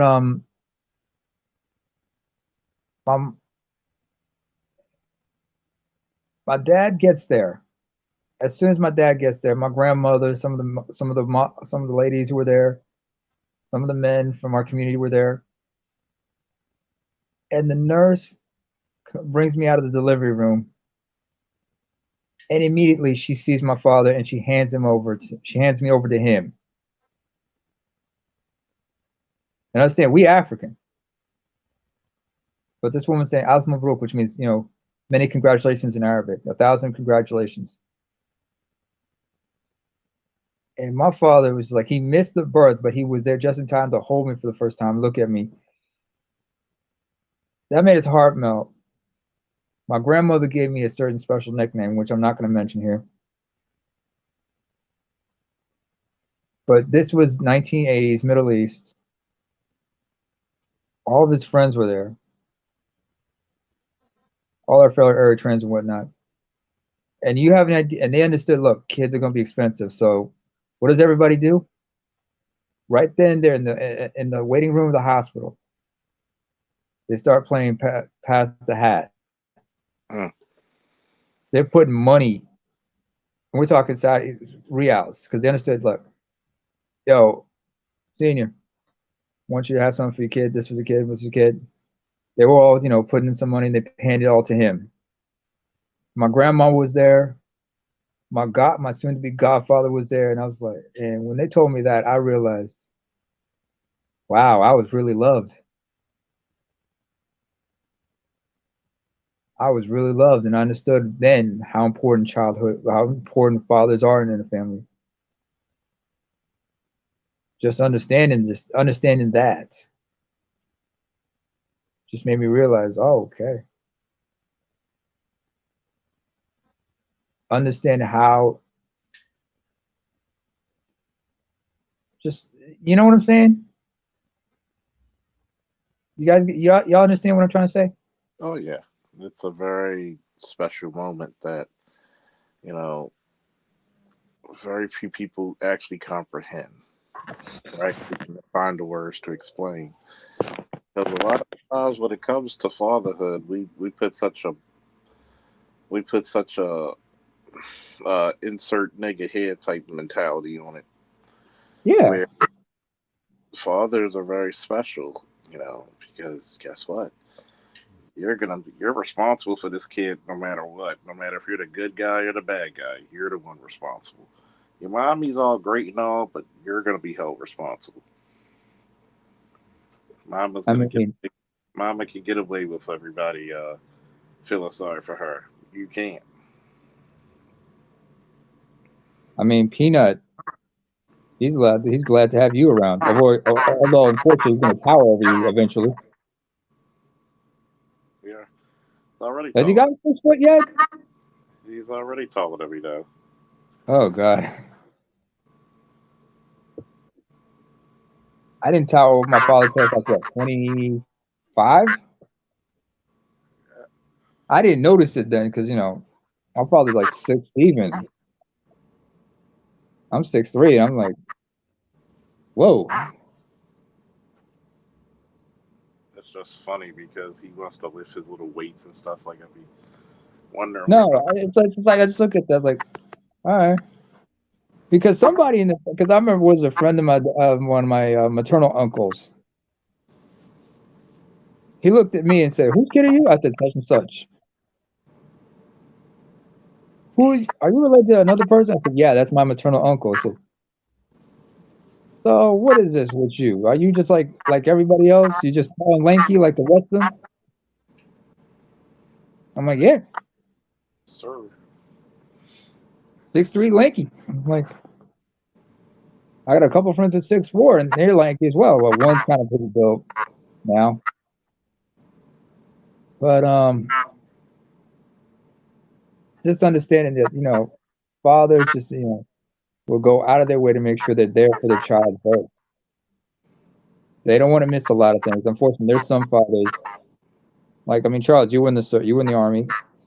How many men were sent on deployment, leaving home a pregnant wife? Plenty. Plenty. And a lot of them flew back when they noticed that she was in labor. A lot of them flew back to go see their children, and then still had to come back after like 2-3 weeks or a month. And some didn't never came home. Yeah. Some actually have children they never met, which is scary. It's scary.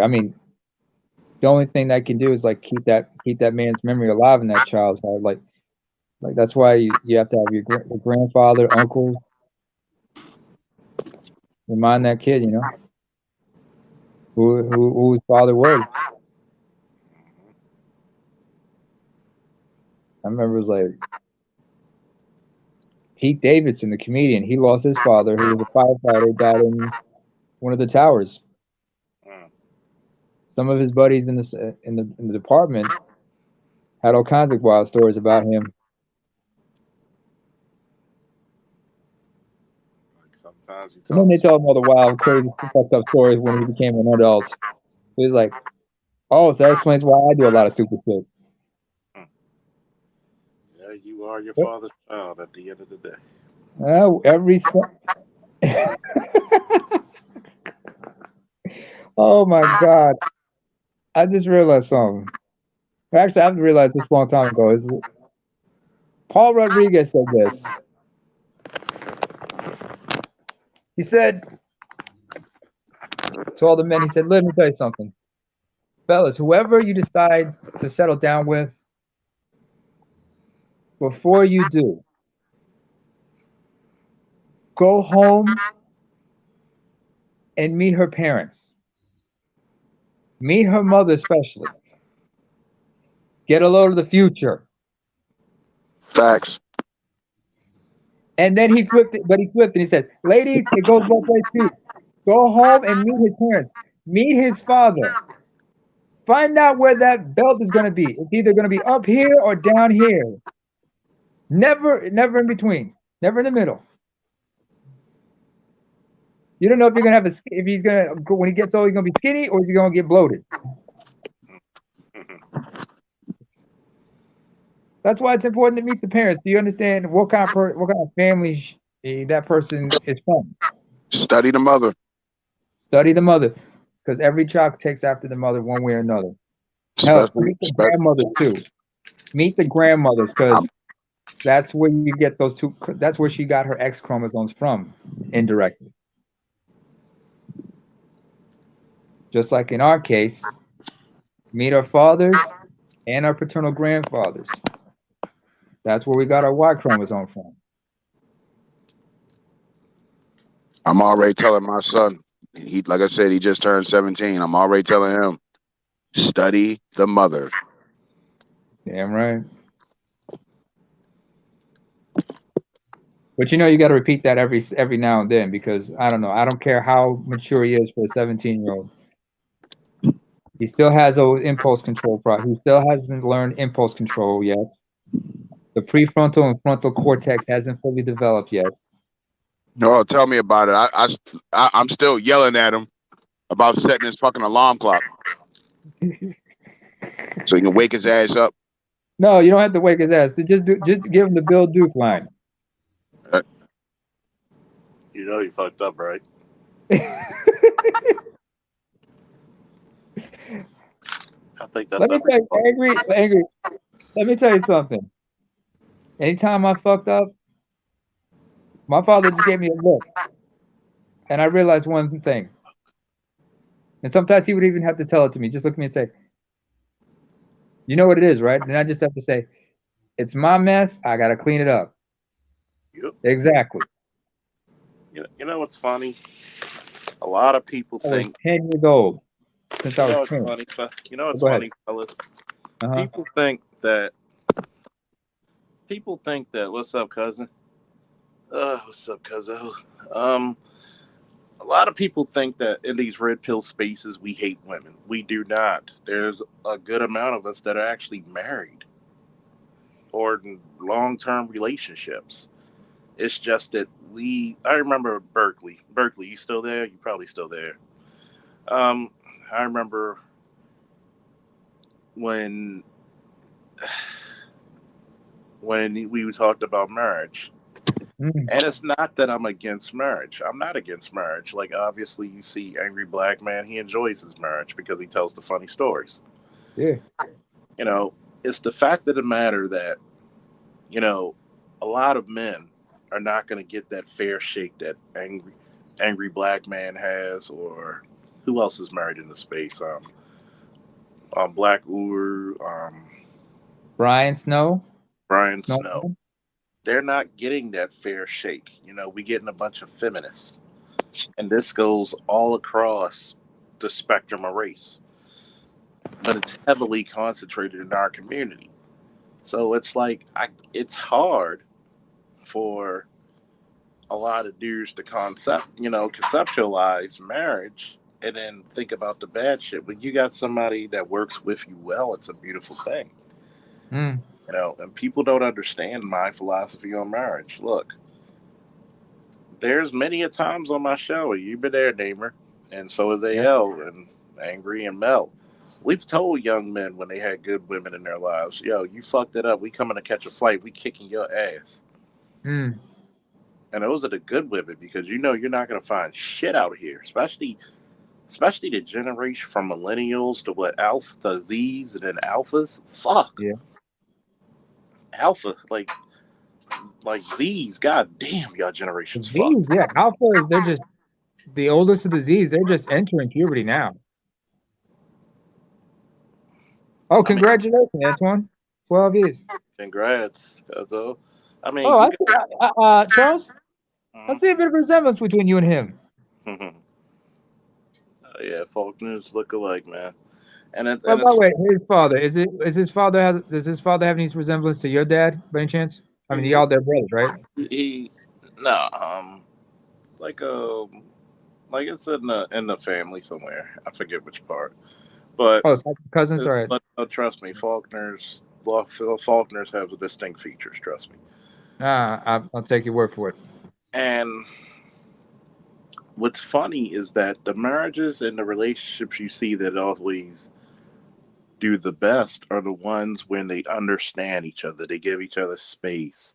They respect each other's space. Like I don't want to go home to my wife and be like, God damn, chick, can't you get kidnapped sometimes? And That's right. That's right.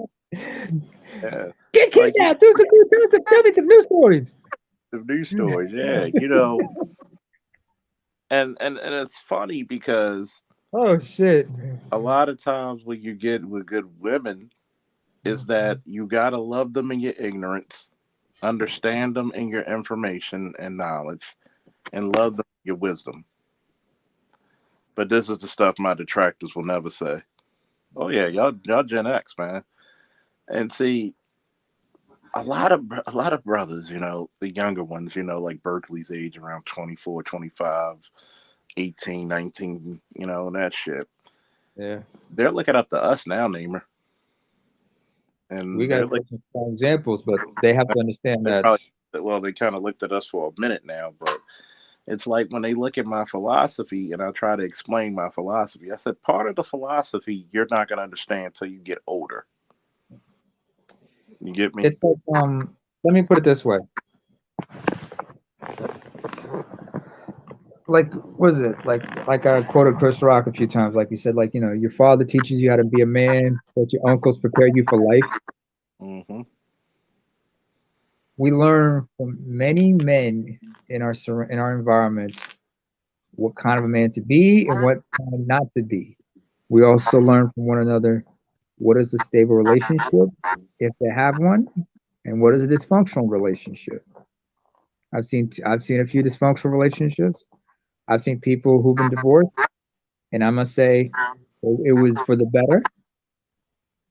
There are those who are together and they're still going strong. And I would tell you, I myself, when it comes to relationships, not that big on marriage myself, but a relationship I'm okay with. Yeah. It's I mean, nothing wrong. It's just my preference. It's just all everybody has to know what they are, what's their preference. yeah. If I you love want to that. get married, but understand you got to find the right person for it. If you just want to be in a relationship, that's fine. Stay in But a that's your relationship. decision. You got to take up the responsibility for it. But understand it's work. It takes time, connection, and both of y'all got to pull your weight together. It's like pairs figure skating, like I said, or dancing. And that's the problem with a lot of people. They don't want to take their time and figure shit out, and it's it's sad. And I'll tell you why. Because a lot of modern women have not figured out how to, what's the word, um, discover and enjoy men, and not in a sexual way. It's more like, okay, are you gonna take the time to understand us, learn our quirks, and Intimate. yeah, the intimacy, and Trust. and Right there. intimacy without sex. People don't realize that. Like, yo, Figure out your dude. Like, there's female friends who'll be talking about their dude. I said, here's my question. When's the last time you said, I'm gonna please my dude? And it's nothing sexual. Why can't you just cook his favorite meal without asking? Why can't you rub his back without asking? Does he not provide without asking? Does he not protect without asking? Does he problem solve without asking? Why not find out his hobby? The one thing that endeared me to a lot of females I was in relationships with, Mm-hmm. or just friends of mine, you know what they know? They know I'm a comic book head. You know what they did? They bought comic books. They bought comic book paraphernalia. Even if it was something I did not read, I appreciate it. That's why, you know, that's why, um, that's why when I have, very beautiful women do some very beautiful things for me. I remember Okay. one time, I think Sharon, she bought me something. She actually I took rem- me out to this. She actually took me out to this place out there in the Rotunda, the movie uh-huh. theater up there, and it's like a gourmet. Imagine a gourmet, restaurant with a movie theater. Uh-huh. So Oh, okay. it was Star Wars, the last Star Wars movie, Uh, and we had the food delivered to us in the theater, which was cool. I nice. had women like Sandre buy, comic book paraphernalia like shit, and it's funny because that means you're taking an interest in what your man likes. You're not just throwing pussy at him and say, "Ha, that'll settle his hash." No, Nah. no. Actually, discover what your man is about, and those are usually the happier relationships I've ever seen. When guess what? Even when my boy Darren, of course they're married to get on each other's nerves once in a while, but guess what? She just as diehard of a Raven fan as he is, and Mm. she will go to the game with him, and she will wear the jersey, wear the purple and black with him, and she loves the game with him. There's times Charles. they'll be out back, smoking, joking, grilling, listening to music. Mhm. You know, Charles. yep. I know we're not supposed to speak of the dead. What about Leon and his relationships? Mm, Leon had some very good relationships. Not too many, but he had good ones. And Were they like long term? Was he like a long term monogamous? Was mm, his relationships like that? Long term monogamy? sometimes, sometimes it was short, but Oh, the women always respected him about it. oh, okay. And it was like, Yeah, because they right always there, like I said they about that. friends. They remain friends. Oh, okay. And it's well, with a guy with that level of a sense of humor, I mean, women ain't gonna go too far from you. And sometimes confident wise, he didn't understand what he had. And I'm telling him, I said, dude, every woman loves a guy that can make them laugh. You won damn near 50 to fucking 80% of the battle right there, man. Oh, wow. Just to check out Juno's quote, Juno's comment. Charles, they want everything in life Amazon Prime shipped, including a man. I mean, here's the fundamental things that guys like Derek Jackson and others are not telling women honestly. For much is required, much is given. Somebody put that in the chat, please. For much is required, much is given. This is the difference, the fundamental mental difference between men and women. Men understand if I want a woman, I have to be X amount of whatever the fuck right here. Hmm. Women have yet to figure this out. If I want a great man, I got to be with this man while he's working on his greatness. There's a reason why I have no problem. I forget what um Jeff Bezos' wife's name, um And Mackenzie, Mackenzie Bezos, and guess what? that's the When person, she got Mackenzie. her when she got her 40 billion, you know what I said? Good job, Not, lady. It's your severance package. You know why? She grind for that man. or like She Melinda Gates. like Melinda Gates. She grind for him too. I mean, you got to think about it. She grind for that man. Yeah. She was part. She was part of that. She was part of the front office. In fact, she was there for the day to day and everything. Uh-huh. She gave And him. see, She gave him beautiful children too. yeah, and see, this is what I tell women, especially in our community. If you really want a good man, you gotta give up. And you gotta be, there's gonna be a lot given that you're gonna have to give that because you're gonna get that a lot of shit that's required of you. Mhm. Because how many chicks in a community? This is where I really, really, really cut the tongues off of chicks mentally, not physically. But and the term really means to cut the tongue out means making you stop talking when I make you figure out some shit. How do you talk about all these dudes are bad, but yet you know that you were not checking for the nigga while he was in college. You were not checking for the dude while he was in the military, while he was with the fire department, the police department, while he was a plumber's, a journeyman, while he was an assistant, while he was going through med school. These are not the type of guys you're giving babies to. These are not the type of guys you're giving half your damn income tax returns to. These are not the guys you're supporting. You're supporting junk ass guys, and then you're trying to blame the whole lot on just the fucking insignificant few. And that's what and my people say best. I can't go for that. No, no, no can do. And it's really funny because when you actually coach and minister to women about relationships, this is the fundamental thing you need to ask. What are your examples of men? Well, you gotta understand. No, no, no. What are your examples? Stop scapegoating. Who do you look for as your example of Look at saying, this way. huh? Look at this way, Well, Charles. Black Phillip. I remember that's my. I still watch. I listen to that show every now and then. you There was talking one about episode. you talking Patricia. about Patrice O'Neill, hallowed be thy name.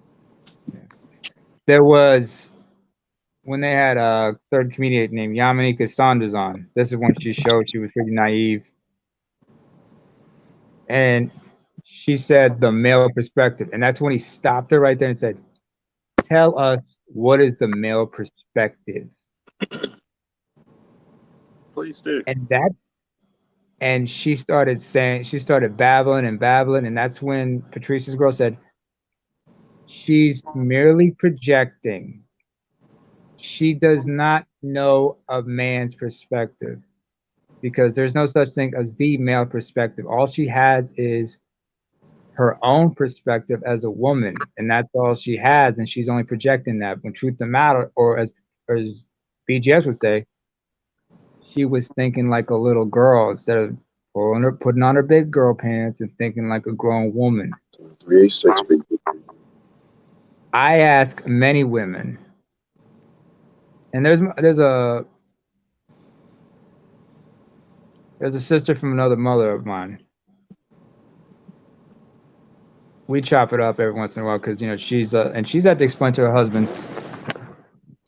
She has a lot of male friends, and he had to learn how to deal with that. With me, it's kind of weird because I'm a bit weird. I throw him off a bit. I know he's a Star Wars head. I like to use like weird Star Wars references. But when I talked to her about, you understand your man, right? You understand what makes him happy and stuff. She said, "Oh yeah." And they found out that they're both into Star Wars. I mean, that's what brought them together, actually. Yeah, like here's another thing. I'm glad you made that point. But I'm not done yet. Sorry, Okay. Let me know when you're done, man. I read tag you and said, but I asked her one question. I said, "You understand this whole thing about male perspective, right?" "Yeah." And I looked at her and said, "Do you know? But there is no such thing as a male perspective. There's only a male's perspective. And as far as you go, there's only one man's perspective you should be concerned about, right? Do you know who that is?" And she looked at me and said, and she mentioned her husband's name. I said, "Exactly." The minute I said that, she lit up with a smile. And she realized, because they've been together for about 12 years, 12, 15 years now. No, God, they've been together for like since high school, and they're in their mid-30s. And they're in their mid-30s, so that's like they've been together 20 years. It's been 20 years. That Yeah, relationship is never gonna end. Although I yeah. keep joking about the height difference, because she's like 5'4" and he's like 6'7", or She was. no more She than was. 5'4". She's 6'7", he's 6'7". She But was. she was his first love, and she was drawn to him. They were drawn to each other. But yeah, like I said, she's always she's always been in tune with him, and he's been in tune with her. I mean, they've had their struggles, but they've always managed to work things out. And I mean, you got to think about it, man. Honor, yeah. You got to think about it. A lot of people are not in relationships with people they like. A lot of relationships, No, the motherfuckers are thrown together. They don't know how to have a good time with your spouse or your girlfriend.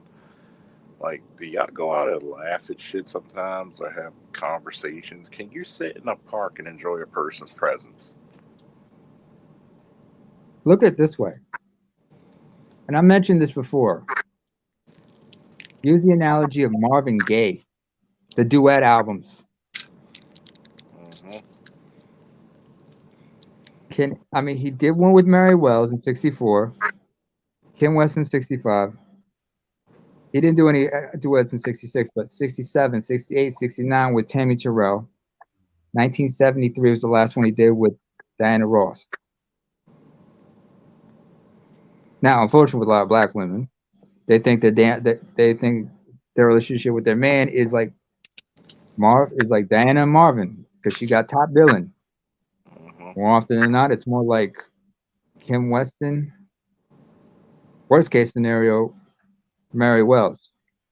Hmm. Because if you ever listen to those duet albums, especially with Mary, there was nothing there.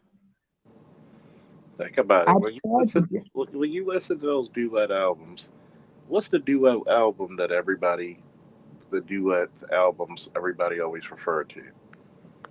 Marvin and Tammy. Marvin and Tammy. They were good friends outside the studio. They were good friends. Yeah, Although she was with David Ruffin at the time. yeah. You got to remember, like, you ever had a female friend that you could talk to, and y'all never had sex, and you could Yeah, enjoy her presence? Like, people, I know there's some people in the manosphere that be like, "Oh, I don't have female." Yes, you can have a female. It's not all. It's not a lot. Like, number one, don't be friends with a woman that's. You can be friends with an attractive woman, but you can't be attracted with them. That's the point that I'm saying. Because then it fucks it all up because you're not truly the friend. You're just waiting for the time to pounce. my case, there was a couple friends. Fortunately for me, she wasn't attracted to black dudes. That's what made it easy. And she's Hmm. white. The others, they were LGBTQ, Yeah, and we were just bobbing. We were just I had. We were so close. Shout out to Danny. We were so close. I gotta call her soon because I've been so fucking busy. I'm such a horrible friend at sometimes. I'm a loyal, I'm faithful, I'm a great friend, but sometimes I forget to call people. And remember it's. Cortez Kennedy. Hmm. He made it a point to to welcome every one of his teammates when he was playing in Seattle. Hmm. And he would always call on them, check on each other, them like a team leader. And one of the teammates would always like keep calling each other, just think about each other. So if you can, just if after this conversation, just holler at her if you can. Yeah. I'm sure the thought will count. Oh yeah. And it's funny because Definitely. of the love. And even some friends who I don't talk to in a while, and as soon as we talk, it's just like, boom, No, we never left off. And yeah, funny because a lot of times it's time for the healing. And I'm not saying that every relationship is going to be great. Yes, I'm the first motherfucker to tell you how fucked up relationships are in the black community. But Ooh. but when you have something that's great and something that's working and functional, you got to give its credit and praise. And that's the one Mhm. thing I've noticed through this manosphere journey is that we do need to give praise to the people who are married and successful and who's given us the examples. We need to actually, big up the women who are worth a damn. Stanford Fidelis, for example. Yeah, That's another example of a guy who's in a happy exactly. relationship. Angry Very black straight, yeah. man, angry black man when he talked about the birth of his His child. daughter. Yeah. Yeah, and he enjoys it because he was there. He wanted, he was laughing because the different calamities that were happening one after another. Sometimes it's not funny then, but it's funny when you can when you're out of it. In hindsight. In hindsight, and it's look at Black Uber with his daughters and his wife, Mm. and like BGS what he talks about his daughters. Like there's a lot of shit that goes on that a lot of people don't appreciate. Oh And man, it's the day I to don't day. I don't want I people to mean, go through life and not appreciate the good times. And just to answer Berkeley, I would get married if the marriage was worth it. mm, That's the point. Well, just to answer you fully, I would get married if the marriage was worth it. Think about it. I'm oh, not gonna be the only motherfucker making this shit work. Hell and no. And that's where a lot of people got it fucked up. I'm not gonna be the only motherfucker trying to make it work. Yeah, even the Queen of England had to work at some point. Okay. not without Prince Philip. Nope. They You had to make it work together. Yeah, you gotta. She had to work. She had to do, even if it's ceremonies or she had to make certain things happen politically and otherwise. And he was there all the time And by her side because he yeah, was the queen's consort. I mean, queen's counsel, and royal a lot, counsel. and a lot of times, people don't understand that we as people, Yeah. we really need to actually, overcome. First step to that is to address what is the problem. Acknowledge there's a problem, address it, and find a solution. That way you can overcome anything. And I think people don't want to find a solution because it's too hard. A lot of people don't because it's too hard. Because then you got to look at yourself and say, where did I fuck up? There's no money in it actually. No, there's no money in the cure. Only Just like truth. there's no money in the truth. Yep. No money in the truth because if it was, everybody talk about it and everybody be rich. But Thank you, Mark Twain. I'm about to just trap out. Anybody got any last words they want to say? Nah, this was a good chat. No, Yeah, Yep. no. no, good. About to hit the sack. Yep. Yeah, sure. 9 a.m. over here. I need to get up and start cleaning up. Thanks for getting me through another work night. I got 3 more hours to go before I get off, but Hey. y'all take it easy. Oh, and Charles, hopefully we can do one of these Christmas Eve night. I'm gonna be off Christmas Eve night and I'm gonna be bored. So I'm about to say, I know I'm working, but I got you. I got you. All all right, right, gentlemen, y'all take it easy. y'all be All right. safe. Take it easy. Happy holidays to whatever holiday and religious, beliefs Happy that you have. Hanukkah. The most thing you can be was with your family because, hey, if you got your family here, be blessed with them that you see them another holiday season. Be safe. Mhm. Whoo! And we out. All right. And this is for my peoples. Woo!